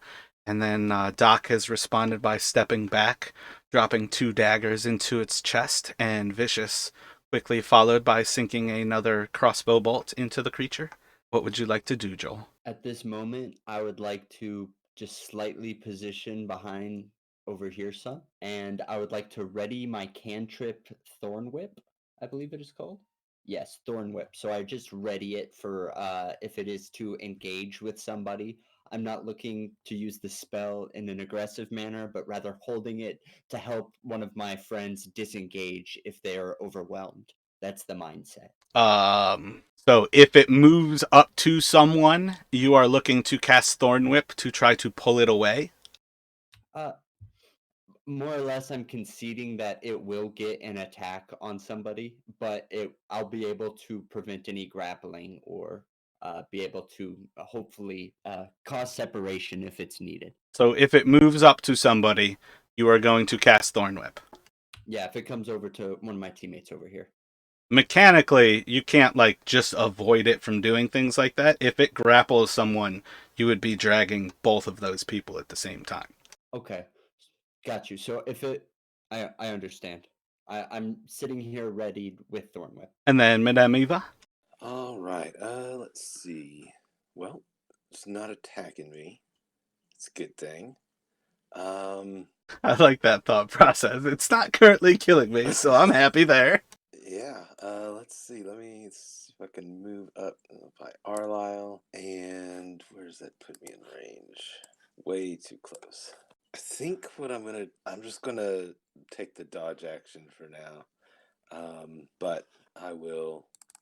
Yeah, that's what I'll do. Take a dodge action for now. Like as your actual action, or is that a cunning action for you at this point? Oh, I guess that is a cunning action. But well, I guess let me see if I can maneuver on the other side of our aisle. Just use that. All right, we're a dash action and then cunning action dodge, or regardless of how you manage that.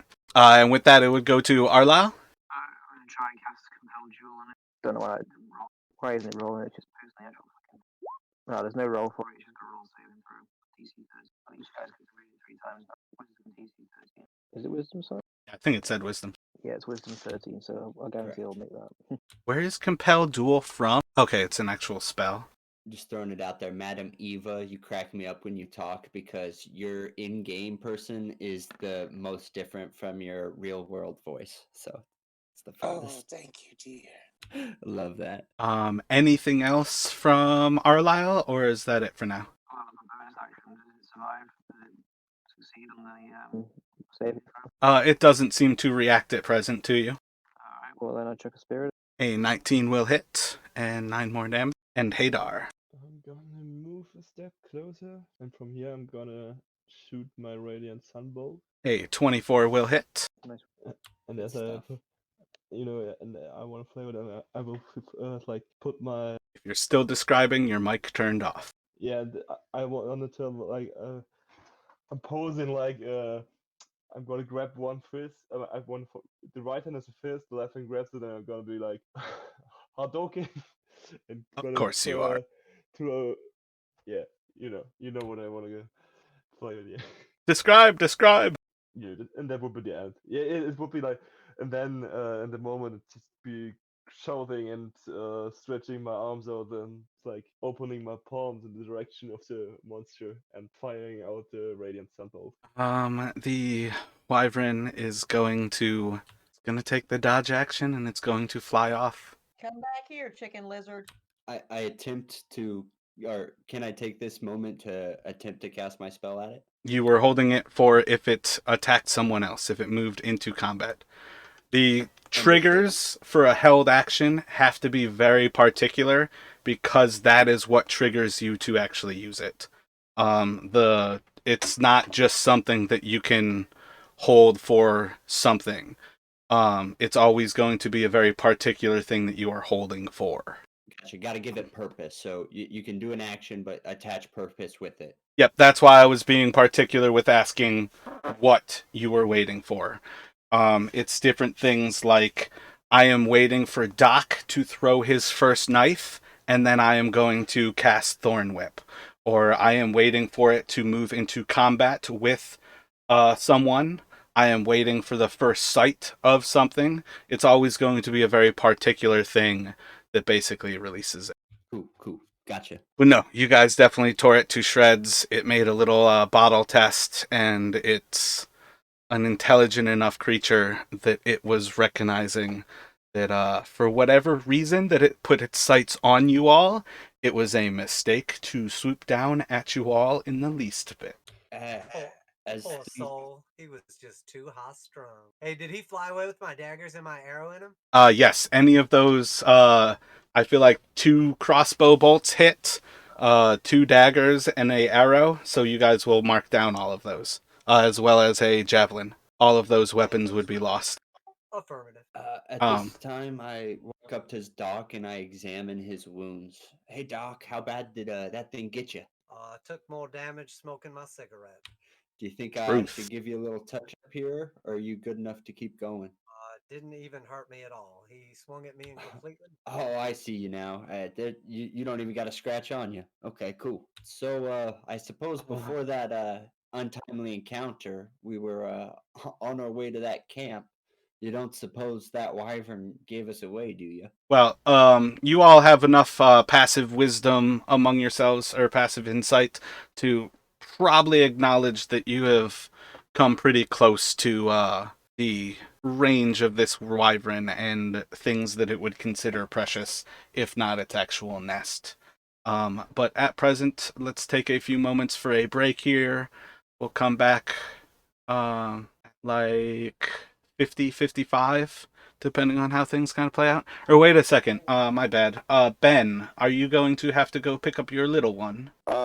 At the moment, I've got some things I've got to do, but I mean, I'm not. Word, so you can use this break away from regardless my desk anyways. right now. I gotcha. So yeah, let's take a break here. We'll come back at like 55 after. If everybody's back before then, we can start when it's convenient there. But otherwise, I'm going to step away for a short break here. Cool. Damn, now I'm daggers left. It's like you. Alright, we'll give them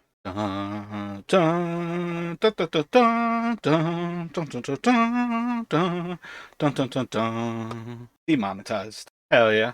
Their algorithm is strong. Anybody who has access to it underwater was a fucking awesome movie. I cannot suggest I love that movie. It just jumps right into the action and it keeps shit going constantly. It's definitely a solid movie for a movie night. It is not a Bond movie. It is literally like I don't know. It's kind of an underwater drilling site, and they are trying to escape as it starts to depressurize. Like it's imploding basically, and the people who are down there are trying to make their escape. It's such a good movie, like to say any more than it's like an underwater like that claustrophobia of it is such a big aspect of why it's good, and then it's constantly happening, but it's definitely like a survival as shit keeps escalating in destruction. Yeah, it's definitely a throwback to the Abyss for sure. It's got a lot of aspects on that same level. Yeah, it's definitely crazy. I mean, his whole career was like typecast by being Bond. He left it for a while, came back to it, continued to be typecast as Bond. I think he embraced it. And then like he was just absolutely like the top star to get in any production after that. I feel like all the recent Bonds too have all still been riding that same wave of Sean Connery. Just on that, the idea that that role is almost the type of thing that will always make your career, and you'll get locked into the typecast. Because I feel like that's why Daniel Craig is like, he's like explicitly hated on it, and now he's doing another Bond film. It's crazy to see how shitty his performance was in the last one. Like, you clearly don't want to be here, but you like millions of dollars. myself a bit better as well. Yeah, I mean, honestly, like I've enjoyed the majority of the Bonds. Like I like that they mixed it up like periodically.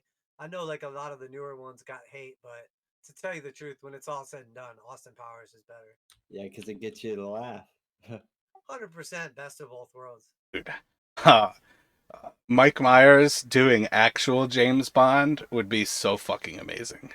You remember like in the second one, I think it was, or it might have been Goldmember, they have like a fake cast in the movie for like them playing him in the movie, and it's like Tom Cruise and like Nicole Kidman and all these people. Yeah, I don't remember which one it was, but yeah, it was definitely fucking pretty funny to see that. They like bust in on it at some point, I feel like. Like Danny DeVito as Mini Me. So assuming that Ben is just running other oh, word. I'm here. I'm listening in. Sorry. All good. I was about to say we can just kind of move forward a little bit here. Depending on how you all want to approach this little group, we don't necessarily have to take it to combat so much as we can narrate through it, as they don't really stand a chance against the group. But you all can kind of progress how you'd like from this point. Still in those, in that like mountain pass, with the idea of flanking behind and then moving back up to the group. You have a pretty good sense that they at very least recognize that the Wyvern was out and about, that they are likely more aware of their surroundings, having seen that out. But what would everybody like to do as you kind of progress forward? I mean, we could fight him. Yeah, if you want, since you said it was easy, you could creatively tell how we killed him. Or if you wanted a bit of practice, mate, because obviously you've only had one fight so far and it was against one enemy that flew away. You could always just fight him to give you a bit of a taste, a bit of fun. Arlyle's like, let's send Joel forward. See how he does 1-on-3. I think you've got this. There's worse things. Like I could take one of them. I'll take out We'll my fight with- rapier and I'll draw a big circle in the ground, and then I'll say, 3 men enter, 1 man leaves. And then we put forth our woman. And say, I'm pretty sure that's what Lady Ava was saying in a tent last night. I missed the part where there were 3 anythings. Where these things show up from? No, that's the scouting party that we were going to kill, or like the lookouts. But I think what he's getting at is we can skip this little mini combat and go to a regular one. Yeah, my point is depending on how you all want to approach this and what level of narrating through this part of the story, we can move along. If you would like to describe to me how you approach it, I will describe the actual combat, or we can actually enter the actual combat. But my point is that it's already 4 o'clock, and the Wyvern combat and the actual role play to start off this has brought us to this point, and we are not yet at the actual camp. Typical. Excellent. Silence. It's really interesting to always work with silence. I'm a big fan of how much information it gives me. So, assuming that you all progress forward, you begin to flank back around, and you are walking back down the path, back towards where this ambush outpost was. I'm going to assume that Vicious leads that little bit of the party. You all can track back upon them, with Doc readying his longbow, prepared to shoot any of the targets if they seem to pay attention to you all. But at present, you all are able to walk back upon this area. You see that there is a little path that kind of... You are now heading south. No, wait, you're now heading north as you jink back along this path. And this path would lead off to the east around that area. To your right, it will kind of lead up to where they are on this little, like, biovac section above the cliff face, above this area of the pass. And do you all want to sneak up on them and try to kill them? Do you want to pose as cultists and see what you can talk to them about? I know murder hobos. I assume you move up there and kill them. I think we shall approach them as silently as we can, but we're coming with enough pace that it's not really like we're totally to be... We don't wish to be silent, but we wish to overwhelm them quickly. I know I have my sacred flame in my hand behind Vicious as we approach the You can three of certainly them. say that we stealth and we run, but you cannot stealth and run. It is one or the other. It's kind of like you hear horses, but no one's saying anything, and so you hear me jingling in my armor like. Oh, you Jingle have bells. not So met this I'm group like yet. Santa Claus. You have not met this group yet. They'll literally talk right up to an enemy's face. They're like, "Oh shit, you noticed us? We were just talking about this joke here." Yeah, Doc's just going to keep his eye trained on him as the party moves up, and if anybody goes to like signal either with like a flaming arrow or the blow of a horn, I will shoot them in the eyeball. I thought we decided there's no such thing as flaming arrows. There is when you set them on fire. Yes, I have my sacred flame, and I'm right in front of him. So as soon as it leaves his quiver, I'll light it on fire. You can't move without sacred. No, we determined that I don't have the equipment or magic abilities to create a flaming arrow, but that they do exist. And with enough gold and resources, I can use them functionally at some point in time later in the game. Yes. My point of the Well, flaming arrow thing was that you cannot just like decide, "Oh, I'm going to light this arrow on fire." Light it on fire and shoot it. The velocity will put it out. But you do live in a magical world where I am sure there are magical means by which you can make this happen. You just have to take the time to make it happen. like drying out some bat guano down the road and patching it up. But anyway. Well, at the time I specifically brought up alchemist fire is an actual thing in this game. And that is the type of thing that you could most certainly use a vial of alchemist fire to apply a ever-burning tar, essentially, to an arrow that would give you a flaming arrow. I'm pretty sure rangers have an actual spell that gives them a flaming arrow, and that is one of the biggest reasons why I don't think it is viable for you to just have access to, "Yep, I'm going to light this arrow on fire." Yeah, when I was originally making an archer, I looked at like the fire class. I think it's like the arcane archer or something, and it was totally shit. So I went with the fighter regular. Well, the battle master is pretty fucking overpowered, let alone actually having the archer fighting class among them as well. So do we roll for like athletics or something as we run up there, or how do we kick their butts? Are you staying back, Doc, or are you just kind of approaching at the ready? Yeah, I mean, I got pretty good range, and it's not really affected by range. So if there's only 3 of them, I'll just basically like stay at like a good vantage point so that I can see them. But my main goal is just make sure they don't like notify the rest of the party or notify the rest of the crew. Yeah, they don't have cell phones. But I mean, right. Well, I'll do it like strategically, but I don't need to like specifically stay back, nor do I need to specifically be there to like cut off any ears or anything. Is the plan to just murder everyone? It would appear so. Take no survivor or take no livers. I think without a problem. You can question them if you want to keep one guy alive. Because every single time I surrender with somebody, it always goes so well. I am going to go ahead and say that you all are likely to, as you start to charge up, Doc would be able to dispatch one of the guards, just with a arrow sort of to the back of his spine, killing him in a single shot. The others, as they start to react, I think it would be pretty likely that Joel, perhaps around the same time as Hadar, would be able to dispatch another, and perhaps Vicious and Arlyle able to dispatch the third. But I think if you all were to charge forward into someone, you would pretty easily be able to take down 3, and Doc would be able to dispatch any that are able to those attacks.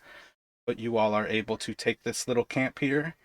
When you make your way to the actual area, you see different little things, like they've got some wild game. They appear to be processing like a deer, a couple of the different, what did I say they were? The fucking plain rodents, prairie dogs, and once you get up there, pretty clear signs that they seem to be some sort of a hunting party.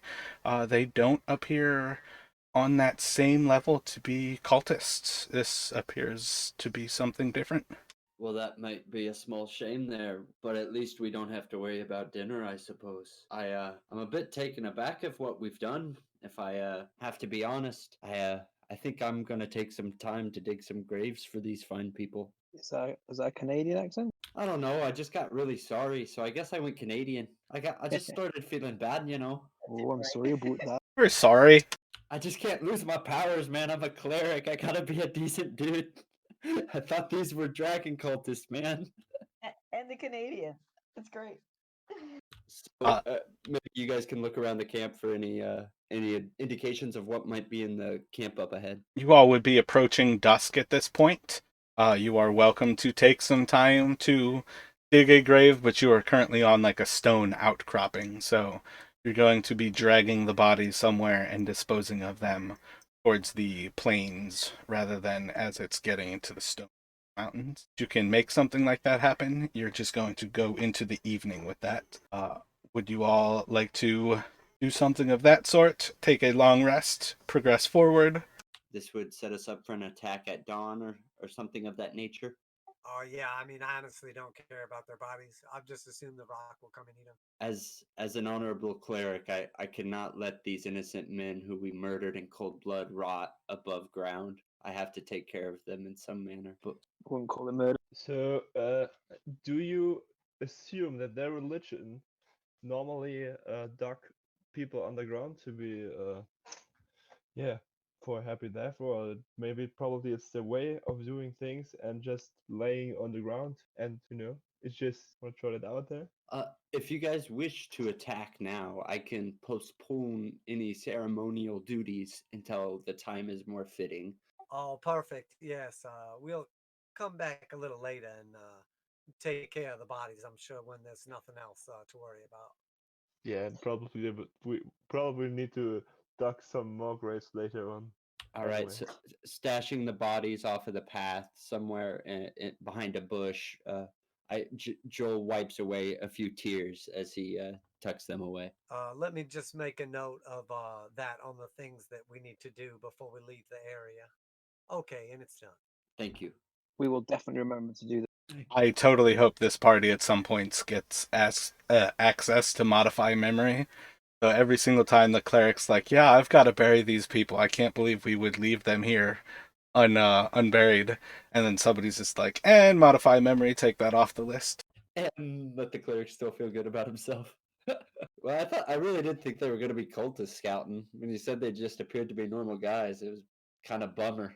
I'm definitely not the kind of dark DM that's going to make stuff like that to be a regular occurrence. Gotta show a little. Hey, maybe next time we won't charge them, right? I think we're so desensitized to the death of innocent people. This is just another one. Just add it to the tally. So shall we approach this camp from the high ridge then? Yeah. Well, last time we were here, we made our way along the edge of the ridge, yes, and we found a good vantage point along the back. We were able to approach the watchtowers from behind and have a good look down into the scum below. The great unwashed masses. So flank back around, head through the pass that Vicious was able to spot, and move back up to the camp that way. Yeah, I think that's the idea. Essentially, we're out here trying to figure out where they're going or what they might potentially be attacking next. So, do we see any like signs of traffic in a particular direction or the camp like shifting? Yeah, maybe from the top we could like do an insight roll or something to see if we see anything from that vantage point. Let me have a perception and a survival check from you, Doc. Well Still looking rolled. up my daggers. I'm like, where's that damn beast at with my daggers? So you all are able to progress through the rest of this little like flanking maneuver to the top area of this plateau overlooking what you know to be the Raiders camp. As you all kind of make your way to the camp, it'd probably be about 8, 9 o'clock in the evening, well into dusk at this point, or well past dusk into the actual night. Damn, I haven't been keeping track of the moon's phase. With this, I feel like the start of Greenest on Fire was a full moon. I feel like it was pretty well lit for the start, so I think you guys would be at essentially almost a new moon at this point. It's a waning crescent. I'm pretty sure that's where things started, but again, sadly, I have to admit that I did not keep that good of a track of the moon phase. But I'm pretty sure Greenest in Flames took place beneath a full moon. So as you guys approach over the camp and you start to look down, you don't see signs of campfires outside of the different tents. Everything seems much darker than the last time that you've approached.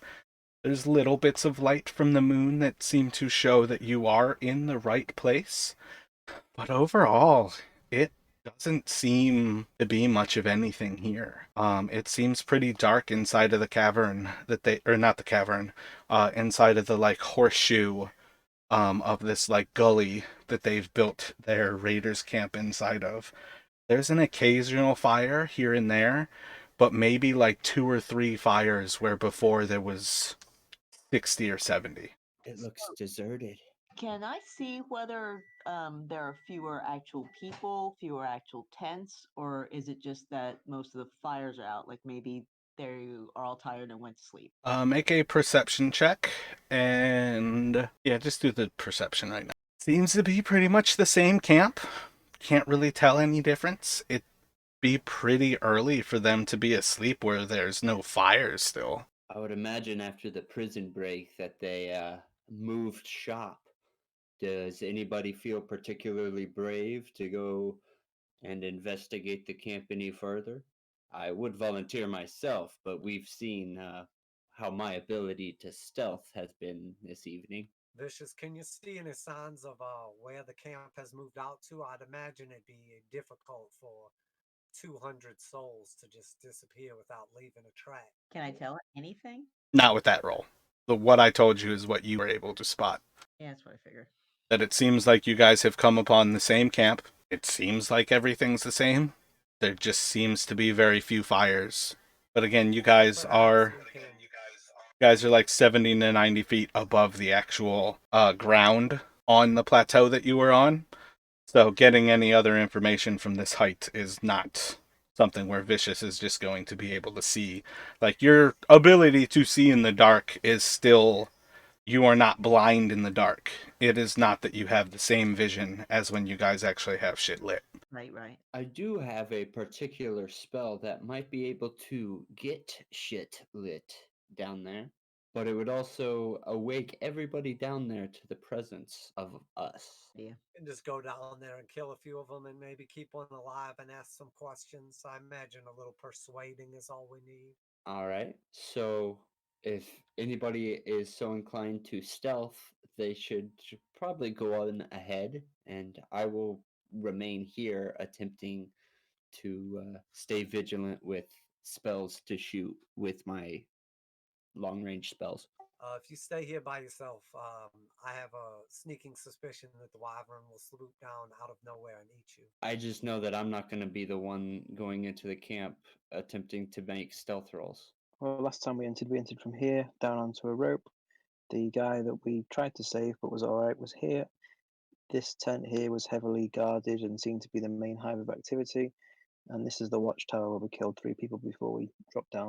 Most of the people seem to be moving between the tents, sort of across between it all, and there was barely anyone around the outside edges.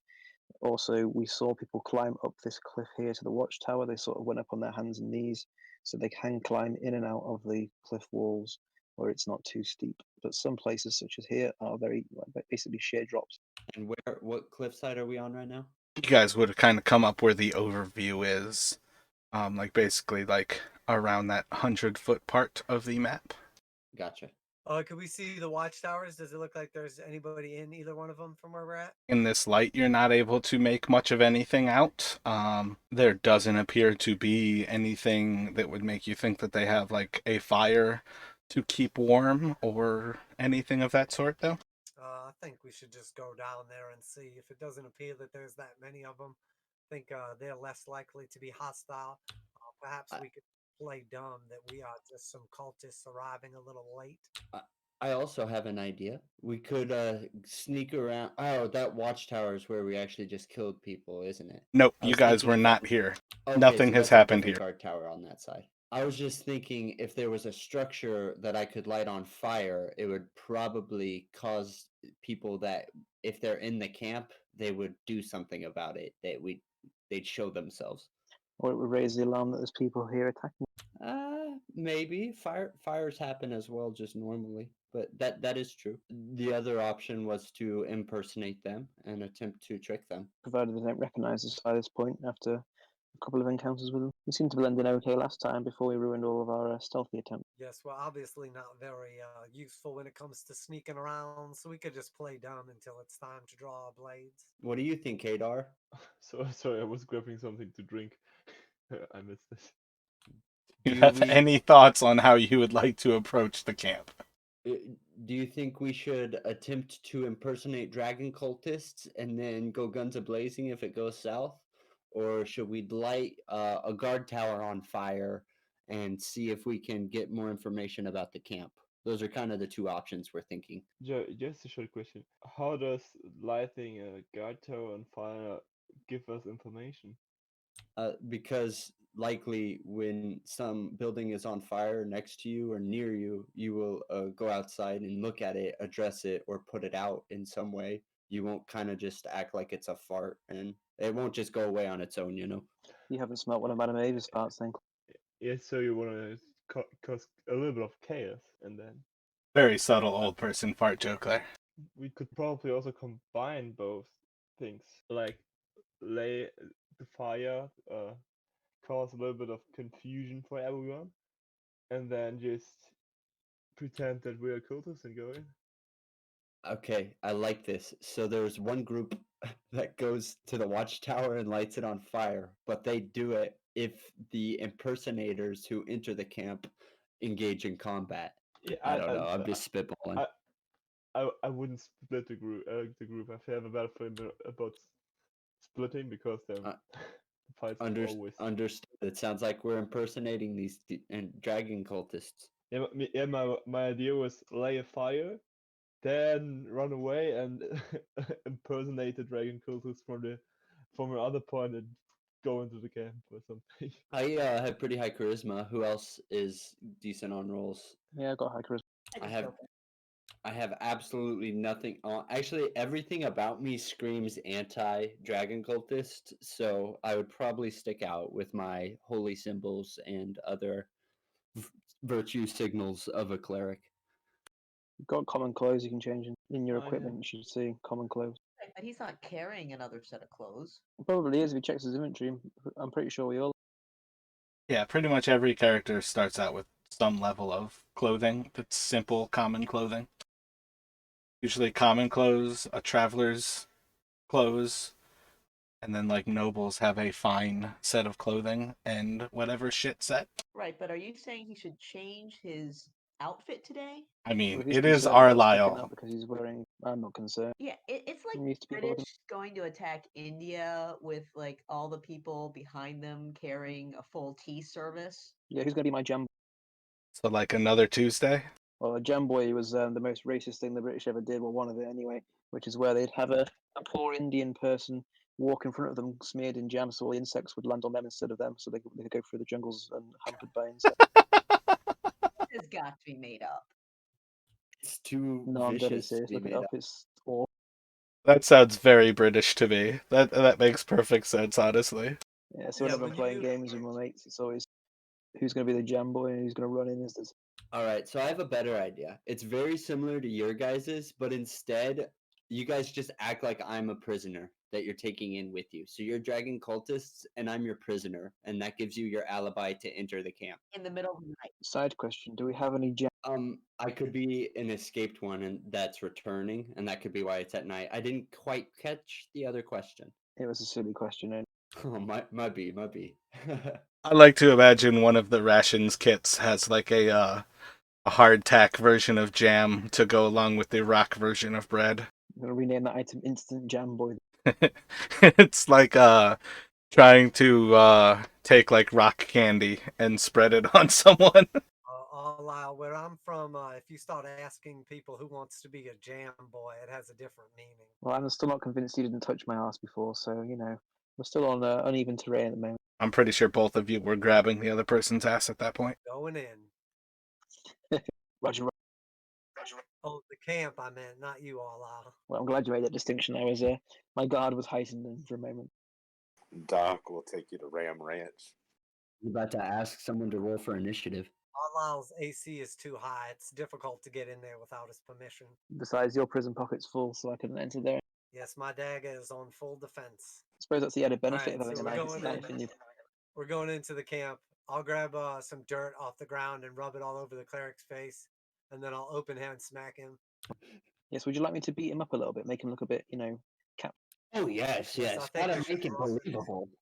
We'll jump him into the crew. It's one unarmed So, attack against does him then. Would you- it seem possible for us to walk towards the entrance of the camp without too much delay or intrusion? Shut up, prisoner. I just don't know if we're like doing stealth checks as we like walk to the front, because we were a little bit away Yeah, I can't- from the entrance. Are you trying to avoid getting jumped into the crew? Wait, I thought they were jumping me in the crew so I could be the prisoner as we walk into the camp. Yeah, that's my point. I don't think he has to roll to hit if you are trying to get hit, so you look beat up. Just mean, are we able to walk to the front of the camp from where we're at? Is what I was. Well, trying my to question right now, though, is when Arlisle swings at you, are you letting him hit you, or are you dodging out of the way because you don't want to be hit? Because Arlisle is currently swinging at you. I have to try to move. I think it's the only rational thing to do. So then you would definitely be able to dodge that attack. What's the matter with you, coward? I thought you wanted to be bloodied going in. Cool. It's not convincing otherwise. So, My friends, how do I not just take this punch? You have to give me at least a countdown. Just close your eyes, dear. All right, that's a bad Get me on the left. It's my bad side, all right? You here we go. all Alright, I'll so just roll damage. You don't have to roll the hit. Not the face. I'll roll it anyway because Alright, so take 4 bludgeoning damage as Arlisle punches you with his pristine fist. Gotcha. blood on my glove. Thank you very much for that. Arlisle, take 1 psychological damage for getting germs on you by touching another being. That's the holiest blood you've ever spilled. Well, the glove itself is rather holy since it's wrapped around my fingers, but I'd rather not go there right. Some worship gods, others are descended from. So, are you all planning to walk west and try to make your way towards the entrance of the raider camp? Yeah, sounds good to me. So yeah, you can pretty simply make your way around. It slowly gets lower as this plateau kind of breaks down into that area until eventually you just have like a path down a pretty similar slope of stones and rocky path like the one you encountered the wyvern in. But after a little bit, you all are able to turn back around and make your way back into the camp from the front area. Just kind of walking forward with Joel at the front and others kind of watching over him. Are you doing anything in particular at this point? Yeah, I'll put the shackles on him, but I won't lock him. Excellent. And I have to imagine someone's escorting me. Yeah, it would be the group pretty much. Depending on how everybody wants to walk, you probably have at least 2 to 3 people essentially guarding you as they move forward as kind of the front of the group, but you will be shackled moving forward. As you all come up through the camp, through the more traditional route, let me have... Who actually has survival as a proficiency? Or guard. Is it just vicious? I don't actually have it. Oh, you I'm were just -1 thrown in. survival. Yeah, you told me to roll survival, so I did, but I don't actually have it. Do we ever pick up extra proficiencies? Not necessarily. There's certainly options here and there. Yeah, you guys did a really great job of everybody choosing the exact same skills. Great. It's almost like you never did a session 0. Let me have anybody with a passive perception above 13 roll a perception and a survival for me. Alrighty, I can do that. Everybody who has it, though. I believe it would be Joel and I feel like one other person. That probably requires wisdom, and I think the thing was that we didn't go with wisdom or intelligence. Well, I'm talking about your characters, though. Boom. I'm pretty sure somebody else has the passive perception that I just asked for now. No, I got nothing. I'm at 11. Oh, it might have been that I was looking for... I might have said just above Hadar. Hadar, let me have you do a perception and a survival as well. I felt like somebody was at 14, and Joel was at 15. Does he get disadvantage with the blood pouring from his nose? He actually gets a little bit of extra because he's got the adrenaline rush for free as his nose is cracked open from the fresh punch. So as you all are moving in between the two of you, Hadar is able to notice there seems to be plenty of actual foot traffic in this area. Joel is able to, from that, point out that there seems to be a diverse spread of where the traffic seems to be leading.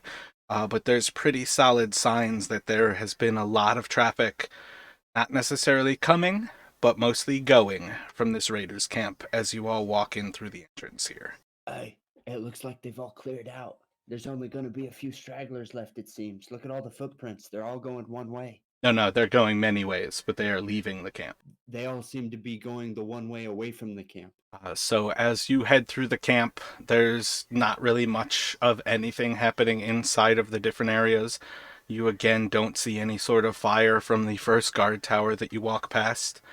Things seem to be pretty deserted as you all approach through that initial gap in the actual cliff faces. I guess in some level, Arlyle and Vicious would be able to see the extra. There seems to be some destruction in many of these huts. They seem damaged in some way. At this point, all of you are shrouded in darkness, though. Are you still progressing forward with no light? I can see No, that. I'm for sure lighting the torch. Black and white vision is why I described anything to you. You can't see in the dark. You can see black and white in the dark. I can see black and white in the dark. My character doesn't see color. He's woke. So The modern. does it look like dragon damage? Like the keep was dragon damage in the town? Would you like to move forward and make some sort of light so you can tell? Yeah, I'm definitely lighting a I don't know, torch. light a because I'm good not one? trying to be discreet. Excellent, thank you. So, you guys are able to investigate some of the huts. They appear to be burnt, as if they caught on fire at some point. But there's nobody in that first large cluster of huts on the most western point of the camp here. It seems to be at very least deserted and at very least burnt. Not necessarily a sign of why or what, but as you investigate further, all of the huts seem to have caught on fire at some point. I wonder if this is all from the couple of huts that I burned down. I don't think the fire would have spread this much, but suppose it's possible. I guess we'll just keep progressing in. Have you seen any signs of life or light? There's 3 campfires, but they're much further in. But that's what you would have spotted from up above. Where you all are progressing forward at this point, you don't even quite see those. You're progressing up a hill as you move further into this actual area. And you would also pretty well recognize that the camp section that you are currently in has... They're not specifically fire gaps between things, but there's no way that the fire could have jumped from where you all were, where the prisoners were in that southwestern area, from any of the other campsites to this. There's large portions of rock and scree fields that separate this area from some of the other ones. All right, we'll progress in deeper towards the main area. So as you progress forward in further, Vicious and Arlyle would be able to spot off on the edges. The next 2 camps seem to show pretty similar signs of damage having been done to the huts. Again, it's not really clear what it is, but having investigated the first little camp area there, you can probably assume that they were burnt in a pretty similar way. And they're pretty well isolated in pretty similar ways, but these 2 get at least closer to some of the other camps where it could have spread, but it's still not likely. And then around that point, about 50 feet beyond that level 1 area, you would be able to kind of be high enough that you start to see the first of the campfires more or less over on a little hillock, probably about 150, 200 feet to the east of you all. And roughly, you don't have a sight of it yet, but you see the glow coming off from the hill above you. I assume we continue to approach and inquire about what's happening here. So as you What was that, Haydar? I was just wondering what is that? So talking to myself. So you can approach further into the east as you all come up to this next little section here. Start to get a clearer sign of what is out and about. There seems to be a few individuals who are out by a fire, just like a bonfire, like a campfire, and clearly not inside of one of the actual camps. You guys would be like about 60 or so feet out from that group at this point. It's pretty safe to assume that they have sight on you. Um, don't seem to be doing anything in particular at present. What would you care to do? If it's okay, I asked my group, uh, shall we approach and talk to them? I'll give a tug on his shackles and say, "Keep your mouth shut, boy," and then we'll keep progressing forward. I want to just ask, can I see anything special about them, or do I just can I notice anything? They seem to be humanoids sitting around a fire, but you guys are like 60 feet away. So at present, they're more or less like just an orange glow from the fire and then darkness. Then I'll just say, "Play it cool. We're here for information," and then we'll continue progressing forward. Yeah. So as you all move a little bit closer, you approach further towards this fire as you climb a little bit higher onto the hill. There seems to be 3 individuals who are sitting around the fire. They all seem to be humanoid. All 2 of them are humans. The other one seems to be go for an orc. Sounds like a good enough blessing for Vicious to finally understand that perhaps there are orcs in this organization. 2 of them seem to be human. Another seems to be a orc. And they seem to be kind of sitting around a fire. They're roasting a small deer over the fire, seem to have it across a spigot. One of them seems to be spinning it as they kind of look up to you all and greet you. Hello. How's the hunting been? Not too bad, thank you. Managed to catch some Axebeaks the other day, actually. It was quite enjoyable. Yourselves, where did you catch this? Just a recent deer that we took. This is the smallest of the ones we were able to bring in. Oh, where are the Axebeaks? Well, it was a lot. Well, it's sort of a long story, actually. We were able to kill a couple of them, and then we had nearly made it back with this here prisoner, and we were attacked by a wyvern. We were able to fend him off, but he took the fresh kills. That's truly unfortunate. Well, you can have a bit of our take for the evening. Why did you... Where is this prisoner from? Found him sort of creeping around in the bushes. He was with a couple of other humans, appeared to be some sort of missionaries or something. We dispatched the rest of his party, and this one was hiding in the bushes crying, so we roughed him up a little bit and thought we'd bring him back to the boss. Where is everyone? Have they all moved out? Let me have you do a deception check for me. You know what? I'm actually going to. I think I'm gonna. Nah, I'll just leave it. That's fine. Are you from the hunting parties?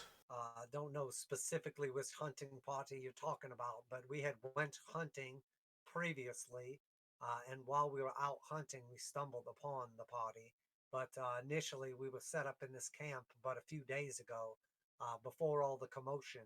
But we were dispatched shortly after to round up the prisoners or whoever had caused the problems. So we've been gone for a couple days. My business is my own, but perhaps you would be wise to know that it is not well met to go beyond one station with this cult. Do what you will, but you don't seem to belong in this place, and perhaps you would do well not to be here. Who's in charge? Perhaps I could speak with someone with a little more knowledge. We are just simple hunters. They pay us for the meat that we can bring in. You can find what you care for within. And he just kind of like nods his head off to the east and like half-heartedly raises an arm. but he clearly is skeptical, but sticks to this idea that it's no business of his. Appreciate you, brother. And we'll just continue to make our way in. And just as a little tip, make sure you completely cook it until the meat is cooked all the way through. Otherwise, it could be awfully. I enjoy it bloodied and Well, cooked to a crisp on the outside. Little more, it melts like butter. well, then perhaps you need this more than me. I'm going to hand him some paper to use as toilet roll. And then just walk. Don't know what this would be for. And it kind of looks off to the other two, kind of like confused. You guys could probably smell pretty solidly that this person probably has never heard of wiping. Yeah, just walk off. So if you continue off to the east, you would all have pretty clear view that again these huts seem to all have been left burning, as everybody seems to have cleared out of this section.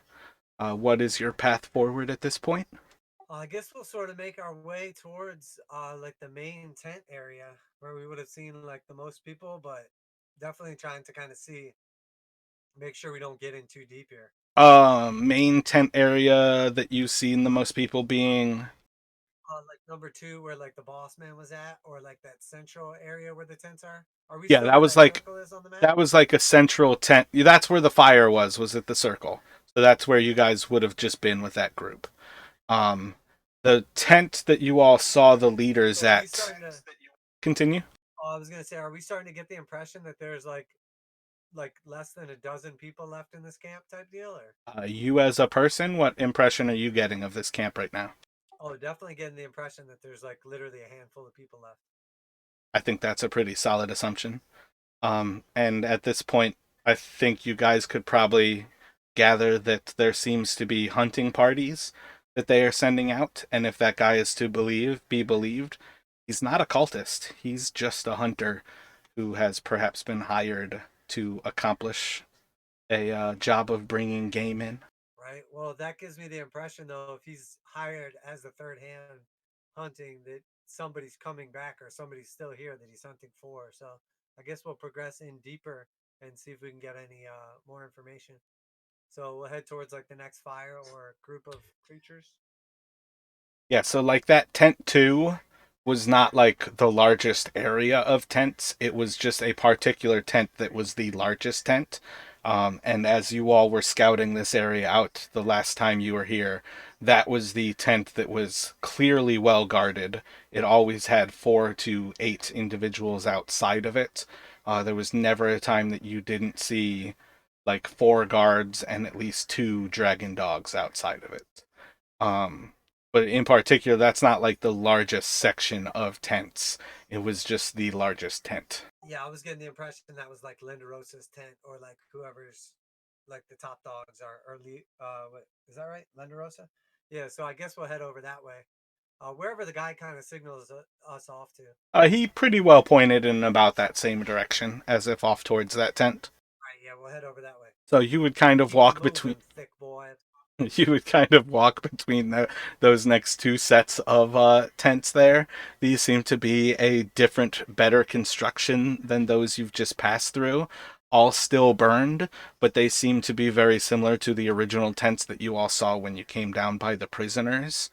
And these 2 sections also, they seem like maybe the fire could have jumped in a like high wind, but from this point, you guys could probably gather that it seems like everything's been set fire to, not that it was some sort of accidental fire that ran rampant.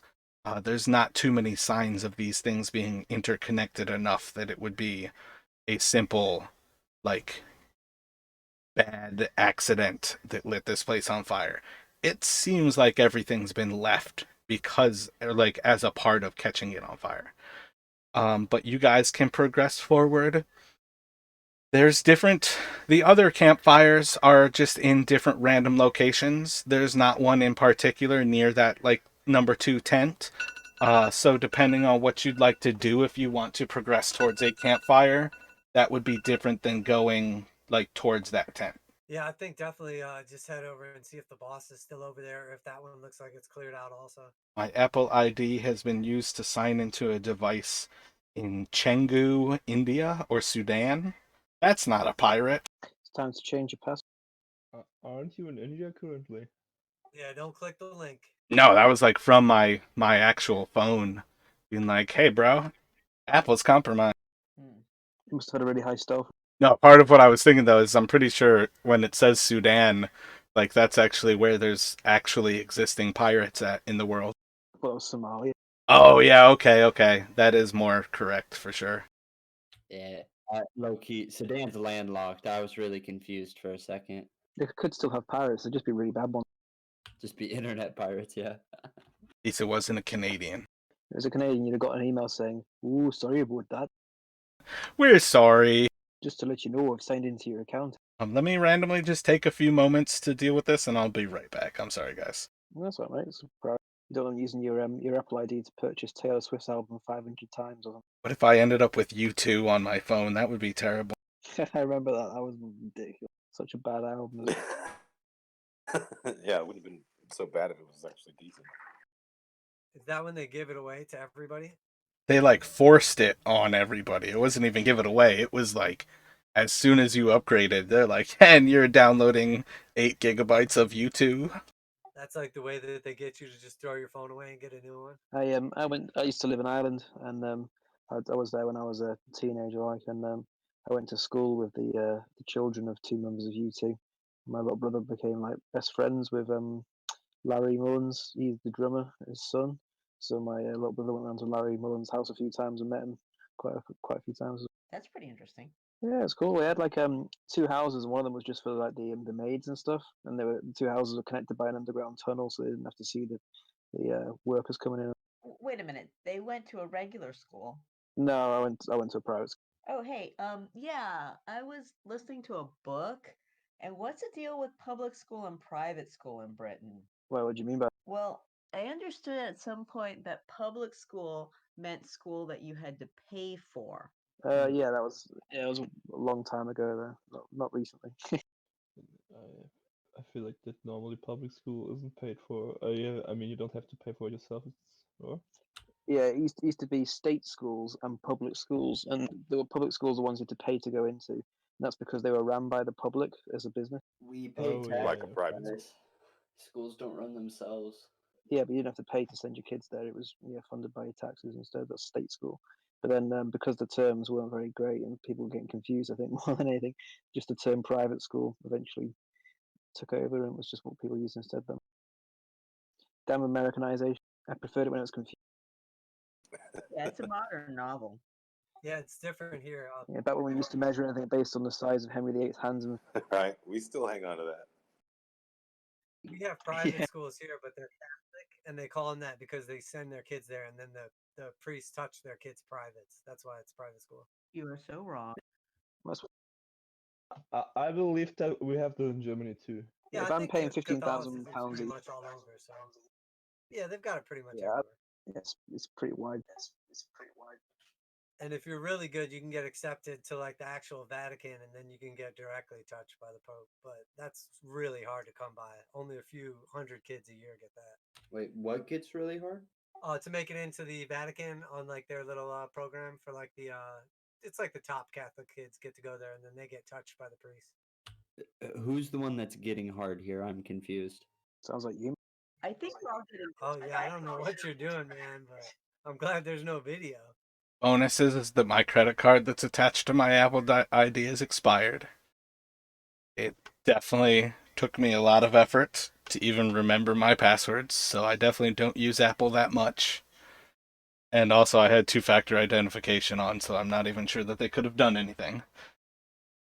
I believe I've either locked my account or I fixed the problem. Crisis averted. Technically, both ways it's fixed. Do you remember they had that bombing or something in like San Bernardino, California, and then they couldn't get into the Apple phones because Apple wouldn't compromise whatever? Yeah, because if they create that back door into it, it's literally a way to access people's phones. They already have Yeah, where it, does it? though. No, it's the same thing. It's the cops are trying to get past the phone so they can try passwords. And they've gone so many times that if they do it again, it will clear all of the information. And it's one of those hilarious things where, sure, you have a quote unquote valid reason to do it now, but if we create the technology that does it, anybody can use it.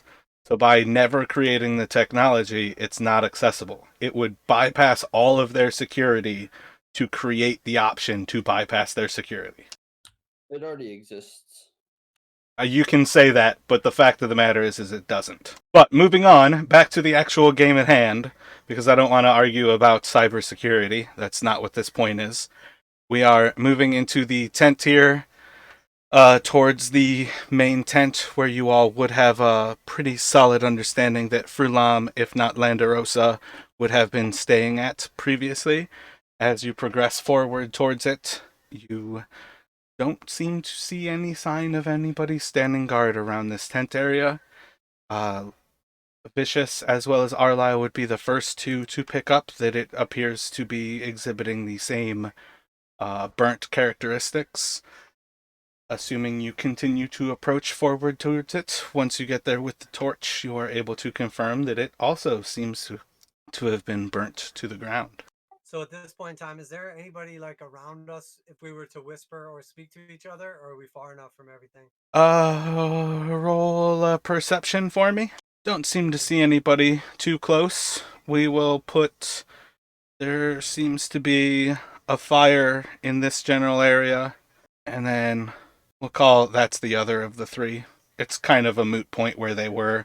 It's just random signs that there are some groups who are still taking shelter in this gulch. All right, so I'll just I guess just keep on like the facade or whatever.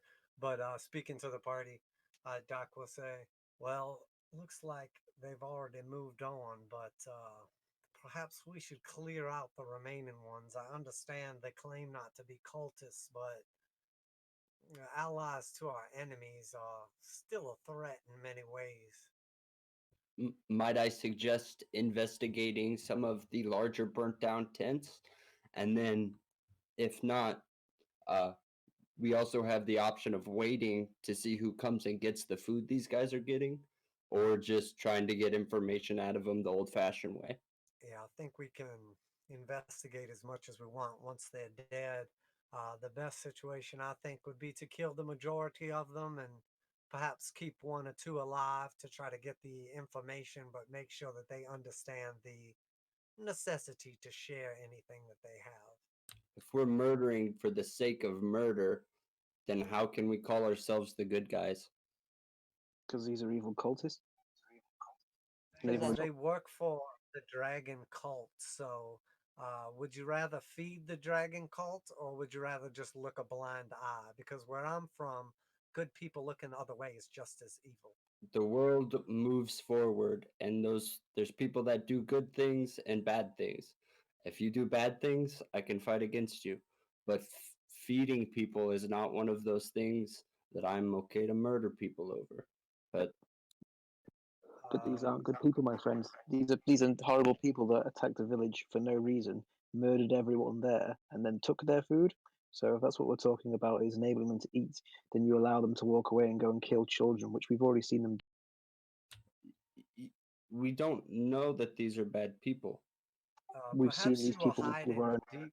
Perhaps you were hiding deep in the temple when there was a dragon forsaking your city and murdering innocent people, or perhaps you missed the part where they had killed innocents outside the town in an attempt to get people to We surrender. murdered the first group of people, and they weren't dragon cultists.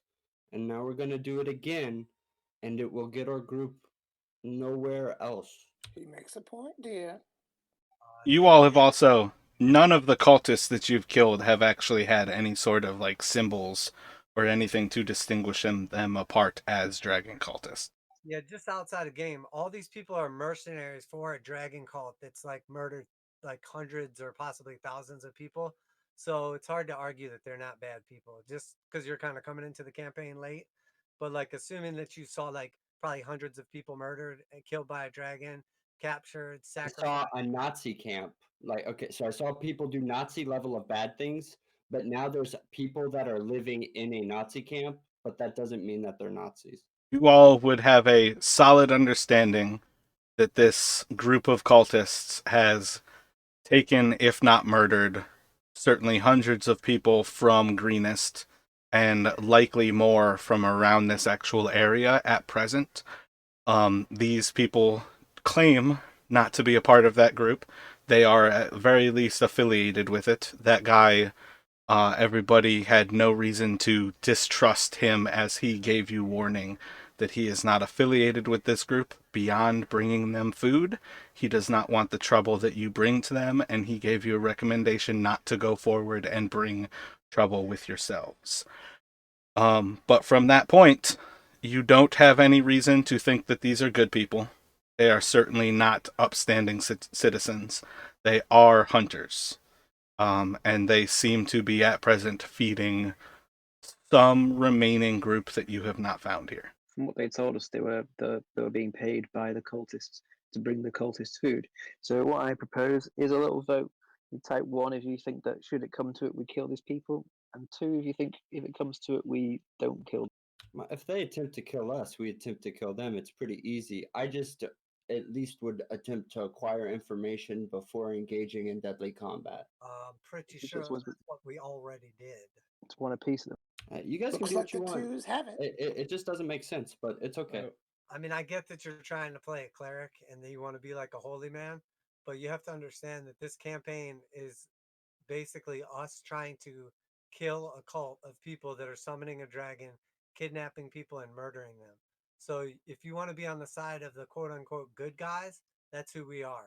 Yeah, So yeah. if you want So to it be on doesn't our make you. side, You just killed tens of people in this camp, if not hundreds Calm of down. people in Calm this down. camp. No. You're just Will, acting Will. like you're the good guy. No. I don't need to be talked to. You're just. Will, please. I've muted you. Just hold on. Take a moment to chill. You guys have to just come to a resolution that is what you guys will move forward with. I understand that you don't want to kill people. These are potentially evil people. To put it out there explicitly, they work for the cult, and they are among the evil people who are a threat to all of Faerun. If you guys let them leave, they are not people who are going to follow and continue to assist the cult. But while they have access to the cult here in this camp, they are profiting off of the evil of the cult. I am going to unmute you now, but everybody just needs to remain calm and find a unified front for the group. We have no information to progress the plot forward if we kill them all. You all were pointed in this direction to the east, and you have gotten to the large tent and find nothing here. But he still pointed you off into this direction. Yeah, hey, if we fuck up as a group, and then we proceed with the storyline how it goes.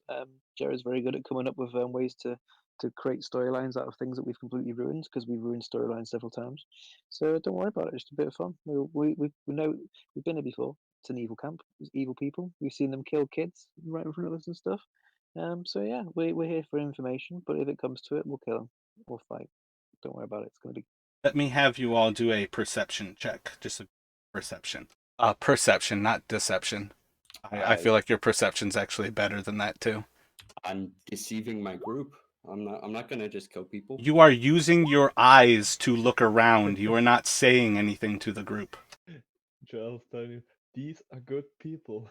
Plot-wise, our alignment is a little bit murky sometimes, and whenever I try not to kill people, it doesn't seem to help the situation. So just go. This group is definitely not lawful good. Right, yeah. I mean, there was a goblin leader for a little bit. Yeah, but we are not evil, eh? We are more like the Morally pliable. Hey, it's okay, man. it's a chaotic evil. Neutral. We have our own sense of law. I guarantee you haven't killed a person in real life. You don't know. I don't know about Josh. It takes a real more man to think through killing somebody. Please just relax and chill. I think you're more tense than me at this moment. All right, Well, not I have any you tense, back we're on outside of- mute. I have you back on mute. I understand that it is a shitty situation to be in. I will continually put the group into morally gray situations. It is literally why I had Leosin, when he got free, implicate you guys to your face as having made terrible decisions in how you escaped this group before, or this camp before, but he talked you up in regard to the actual people who were a part of the larger group that your group was helping. He was trying to push the group towards making better decisions, but he was protecting you from the bad decisions that you had made. I will always push the group into the situation where you have shit options ahead of you. I don't want you to get pissed off because the group is going in a direction that doesn't seem right, because that will end up with you creating either a new character or potentially doing what you will. But essentially, if you can't find a reason to adventure with the group, is where people get turned into an NPC and you're invited to create another character. This group is at present nowhere near good. They at best walk a line that is relatively good. I have you unmuted, but you are currently deafened and muted yourself, so I assume that you are completely unhappy at that point. But again, that's the situation that we are in. As far as dropping any pretense from this point, these hunters are bringing food to the camp, and they pointed you off towards a cavern that was in the east. That is where the plot is going. If you would like to return and try to get more information from the hunters, that is acceptable. If you would like to go and kill off the hunters, that also is acceptable. But that is the gray area of those people are not cultists, but they are helping the cult, and they are profiting from the cult's existence. Okay, guys, I have an idea what we could do. We could first try to get back and talk to them and tell them that they should stop to work with the cult. And if they do not listen, we can use our hands. I If you think use your of hands, I'll use my. I think a viable option for you all would be to potentially run these people off and basically get them to leave and quit assisting the cult. That would be a area for you all to walk on the greener side of that fence. As you quickly saw from that first group that you all approached, they wanted none of what you all were bringing. And they certainly displayed enough fear of the group at present. I will throw it out there as well. If your torch begins to walk in that direction again, those people are leaving. But it's only that camp. The other two, you would eventually notice that they left, but the other two are completely unaware of who you are, so you could still approach them if it came down to it. Well, I think that's a good idea for all of us. I feel like that's scaring them away first to the one camp and then going to the other camps and asking for more information and probably scaring them away afterwards and not killing them is a viable option. Who cares about those people? Let's see what's going on with this cave over here. Yeah, we can look into the cave first and probably scare them away later and try that. Why don't we just go and eat food with those guys by the campfire and just chill? Has anyone got a gaming set with them of any? I've got some I dice. heard a if great you story wanna- about some adventure. I've got some dice if you care to roll them, but I don't know how the group feels about gambling. What's gambling? I'm not. Make sure you Backsto- keep track of any winnings. Your backstory is being on a pirate ship and you don't know what gambling is? No, good point. She's all She only All knew right, that it let's was go, forbidden. invest. Yes.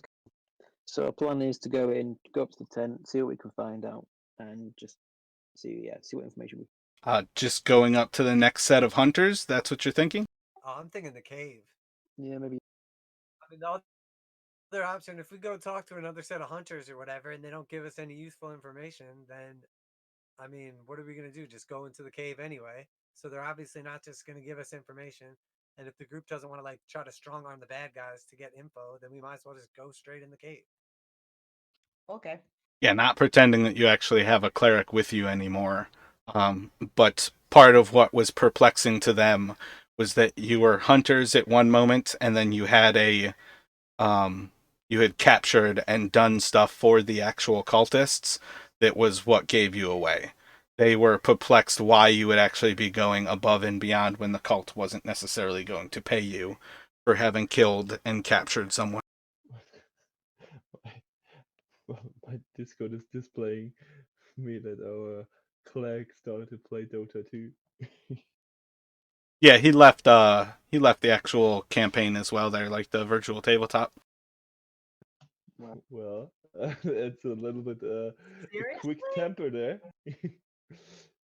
Oh yeah, he definitely, Someone yep, he's get now pretty. left the actual chat. I mean, you could hear in his voice though that he was getting irate over conversation about going to question and the potential of killing somebody who was meant to be working for a dragon cult.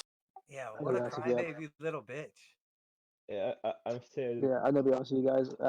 I didn't like him from the start, so I don't know what it was, I didn't think it was but I that really didn't serious, like him. man. Wow. Yeah, Yeah, From the moment he I joined the mean, game and started speaking, I didn't like him. I could really yeah, give it either way. I definitely didn't think somebody was gonna like spaz out and like start like screaming and crying and talking about killing people in real life. But let's yeah, be real here. We saved an entire town from a dragon, saved hundreds of people's life, and fought the dragon off to save hundreds of people's lives. We saved 50 people in a single mission. Like, if we're not the good guys, there are no good guys. yeah. And I must say one thing for the group thing.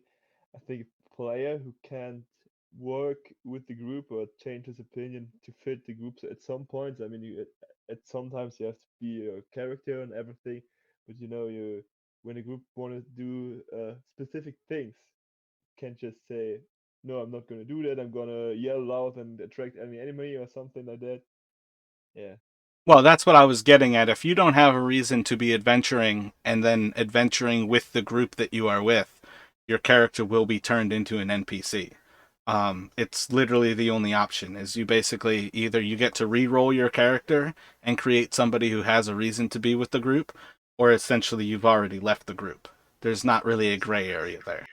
Dude, I think you mind fucked him because in the description you said we freed the captives as a distraction to get away, and then two, when you had him kill one of those random people, and then they were just quote unquote hunters, and you wanted to bury the Well, body. that's why I was trying to ask you all like what you were doing. But no, I certainly realized that it was a bad position for him to be in with what he actually experienced. But it was the same type of thing. Like if he hadn't chosen to be from Greenest, I was going to introduce him as somebody who Leosin was bringing in.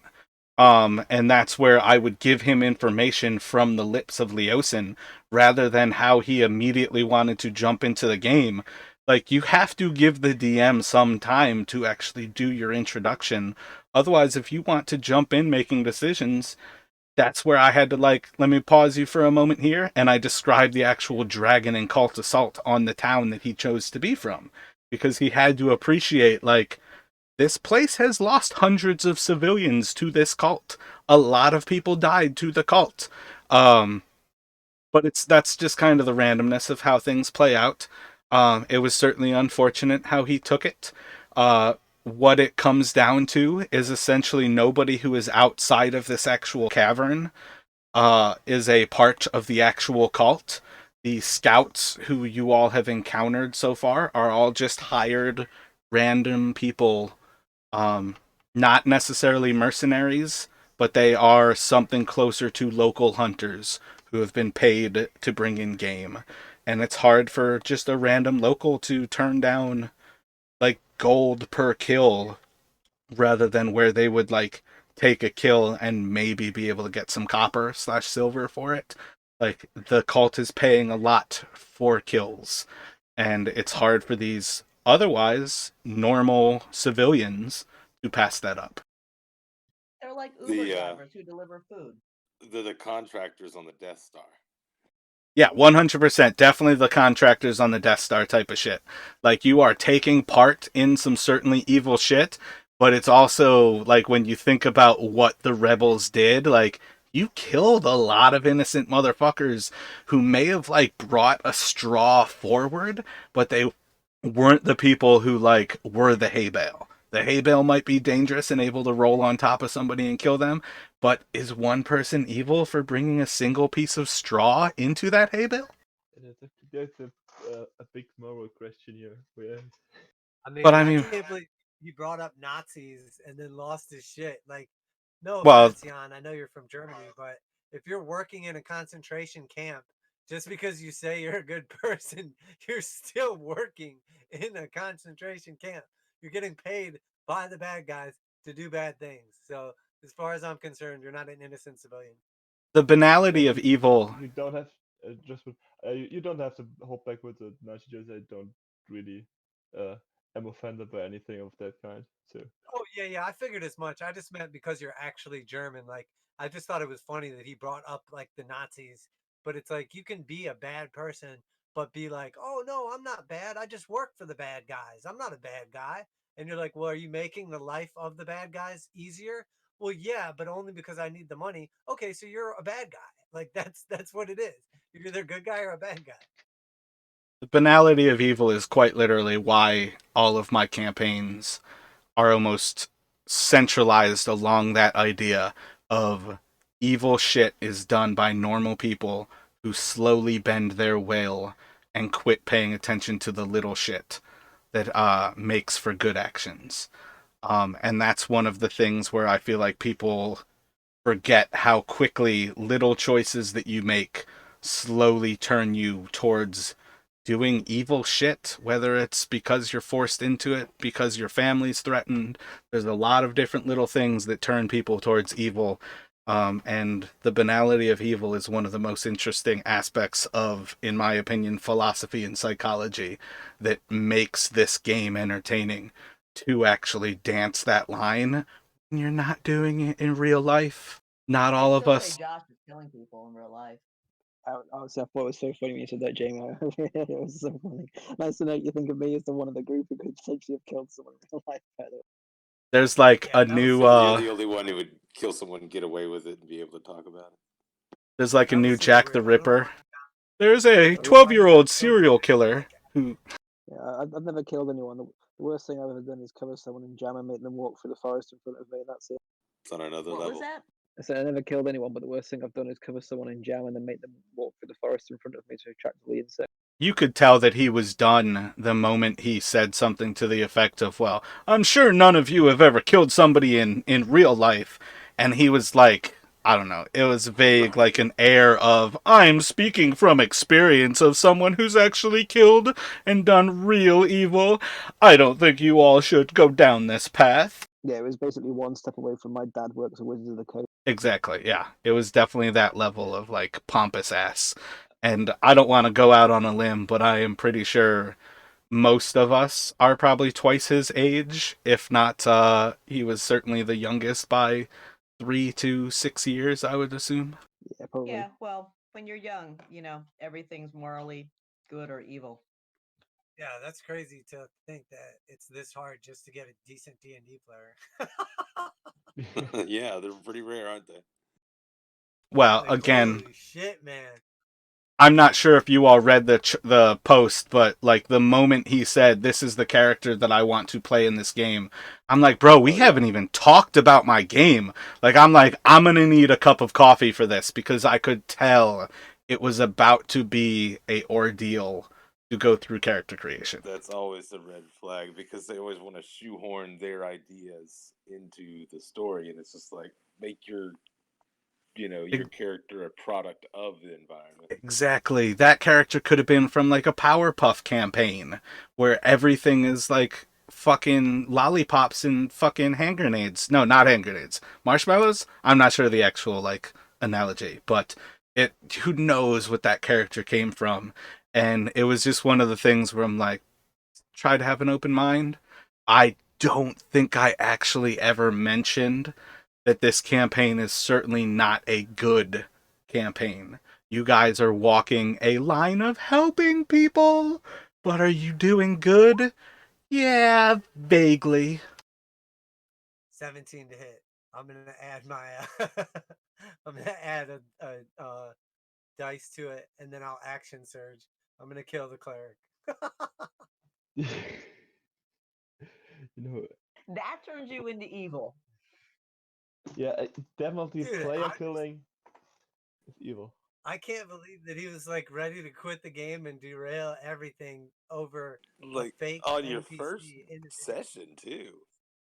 I'm like, Yeah, dude, have you ever played Call of Duty before? I'm not like about to shoot the enemy, and then I'm like, well, I don't know if he's a bad guy. I mean, he's on the other team, but he might not be evil. And I do have a med kit, so maybe we should talk to him. you know, the best of the sentences was at the end. You know, I'm chill. I think you are not chill. I think you need to chill. Yeah, he Yeah, that like was spits hilarious. out. Typically, He's like, I'm calm. Don't tell me I'm not calm. I'm the calmest one in here. Yeah. I thought that's like if I talk to my brother's kids or something. Yeah, they're like, no, no, I'm not sad. I'm not sad. You're sad.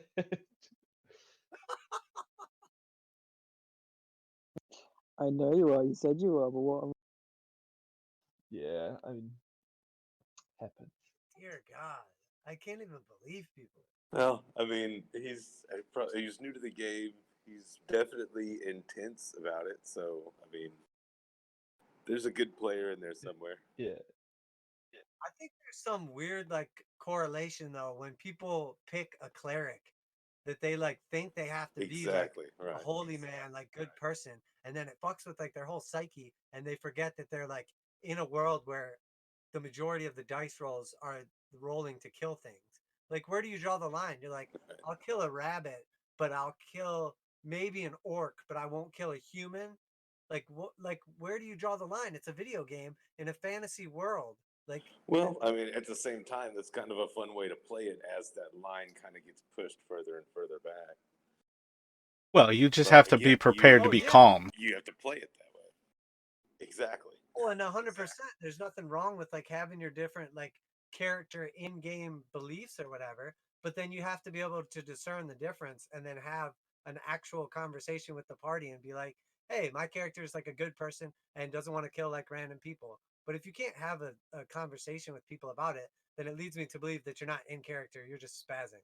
That reminds me of in Ben's campaign when I went to kill that like evil fucking now I know clone of my character. And as soon as I went to act, Yoshi from across the board is like, I would like to enter combat and try to kill, I can't even think of my character's name, but he's like immediately took it to player versus player, and I'm like, whoa, you don't even want to have a conversation? Like, that's my favorite part about this game is when you're like completely against the rest of the group and you have to either try to bring them to your side or give up what you're trying to stand up for.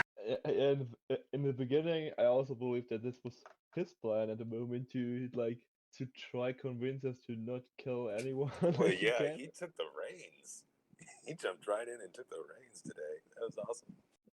Well, I don't think he understands that Jared, as a DM, forces you into situations where you have to make bad decisions that you don't like.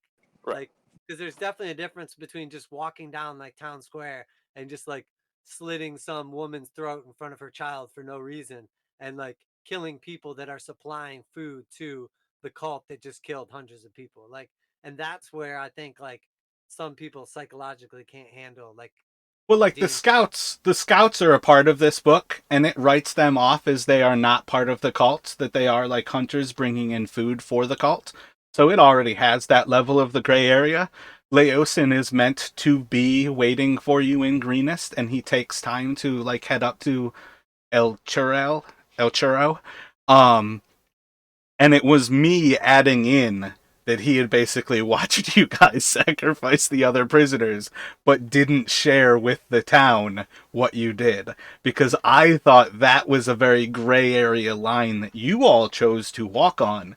And I wanted him to be that voice of reason who is like, look, I know what you did. I also know that what you are doing is for the greater good. For the greater good. And I wanted him to dance that line for you and to bring it up. That was definitely me.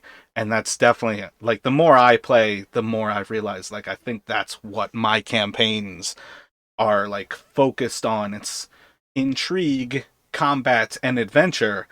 But for the players, I want everybody to be constantly watching that line of again, the banality of evil to me is such a big aspect of it. I can see what you're getting at. I see the final boss of this campaign will not be Tiamat. It will be our characters who did everything for the greater good and turned out to be killing everyone. Oh, I've already told Ben, I'm like, you guys can join the cult. Like, it's still the same campaign. There's ways that you can kind of intermesh yourselves into the cult. It's going to switch things around, but there's different levels of you guys can try to either fake your way through the cult, you can help them accomplish things, but like Tiamat is nobody's ally. Like when people think that releasing Tiamat from the Nine Hells, it's not good for anyone. Yeah. Oh yeah, I mean Ava's pretty low key already been trying to join the cult. And that's what I've Remember, been pushing to you is you've got to convince the group to go that angle. remember Eva always not fighting to Yeah, well Kodos and that just I'm throwing trying her to hands just up. convince them not to fight at every instance. But I know it takes more than one session freak out. Well, that's part of been the worst part about you missing that last section is because one of the options for this camp was always to essentially just walk in the front door and make yourselves at home. And I feel like by not having Eva slash Ben here to at least make the case for it, it wasn't even ever like taken as an option from the three who played it, because that was one of the ways to approach this camp was just to walk in like you belonged, and there was enough people that more than likely you would never even be spotted. And even then, it was just a countdown that started once you were spotted. Yeah, that would totally have been Ava's style too. Well, the funny thing about last session was too is I felt like when we devised the plan that like our intention was to actually rescue the monk and save those people. It wasn't until we realized how hard the rope climb up was that we realized there was no chance those people were living. Oh, if you had tried to save the people up the rope, that would have been a fuck all. That's another thing that poor old Will never got a sense of. Like, Josh brought up, like, how bad the climb was, but you guys didn't know when Josh was like, yep, run to the north, follow the cavern out of here. You're good to go, be free. And I was just like, that's, like, such a hilarious aspect of, like, go, be free, little social butterfly. And it's like, you're just sending these people to die. Dude, we were like 70 feet up the cliff and I rolled a nat one. I'm like, oh, and I'm dead. Oh, I've got to go watch that one. Dude, it was horrible. I was like, oh shit, I'm dead. And then thankfully J-Rob was like, Vicious grabs a hold of you at the last second. And I'm like, just climb over me, guys. My arms are burning. I'm just going to wait here. Well, one of the things I'm sorry if anybody has shit to do. I don't plan to actually continue this session. You guys are essentially at the mouth of the cave, and we will progress from here next session. I feel like that was just a massive derail, and among other things, Yeah. my head as well is fried. But one of the things that I was hoping from last session is when I showed you that their changing of the guards had like essentially stairs built into the cliff face so they could climb up and make their way to that guard tower. I was waiting for you all to like say like, can we look to see, are there any other points where it's like easily climbable? Because with a roll we could have like created a spot that was essentially the ingress and I'm not even sure what the exit name would be, but the way to climb in and then come down that wouldn't be based on the rope. But otherwise, yeah, that rope ended up being hilarious, and I'm not sure how to do the mechanic, but there definitely should have been a mechanic that was like more or less like maybe two rolls, maybe three, but I feel like if there was a way to make it happen in one, but even then it's then like a pass fail where it's like death or you make it out. Yeah, it was a pretty interesting one, wasn't it? It was a fun one. I mean, obviously we made the decision, we've gone to that, and by that point there's no going back, is there? You're climbing a rope up a 70-foot cliff to try and get out there, and then yeah, with a case of the what's it called with the other prisoners, it was, well, they're not getting up this rope, it's never going to happen, so we may as well sacrifice them for the great. Yeah, they're like it says in the book they're like Leosin is a commoner with a counts as exhausted because he's been like tortured, and I'm like, dude, Leosin's the badass, and he could not make it out of this place from a rope. And I was just like, I feel like just the route that, like, the moment that essentially Jamie created the path up to the plateau, to the top of the plateau, this entire mission changed. And that was purely based on the actual dice roll. I totally thought there was going to be no option other than, like, you guys would bypass that ambush site and you would come back upon the front gate and have, like, the normal options of, do we try to stealth in? Do we try to just casually walk around the edges? Do we casually walk through the center? Those are kind of the three options that the book presents. Like, this is what you should have your party do. And it explicitly says, like, and don't forget to tell them to do these three things, because if they try to fight these people, they're going to die. There's 300 of them. So I was like, oh shit. The moment Jamie rolled, like, a whatever fucking. I mean, I remember Hadar rolled a 20 to recognize the ambush ahead of time, which was life saving. Yeah. And then fucking Vicious rolled like a 20 to spot like another way, and I'm like, well shit, let's get him way up to the top of the plateau. And then once I got you all there, I'm like, oh shit, this changes everything. Well, I'll create that stairway at the guard tower. And then you guys never thought to take it. I'm like, fuck, I'll give him a way to climb down the ropes. And the moment I said, yeah, it's like 70 to 90 feet, I'm like, that's like 7 to 9 fucking strength checks. And I don't think anybody is strong. I didn't think it was a great idea. You know, the problem last week was just that Hader was missing with his insanely sneaking skills. I don't even think they tried to sneak. The thing that got him. Like, we were walking through camp, and then we rolled like 2 nat ones. Yeah, it was a walking through like you own the place. And Jamie got recognized, or Vicious got recognized as one of the people from Greenest. And the person who recognized her was not like trying to sound the alarm, but like they were kind of just like, it piqued their memory. Like, damn, I recognize that orc. Why do I recognize that orc? Where did I see her at?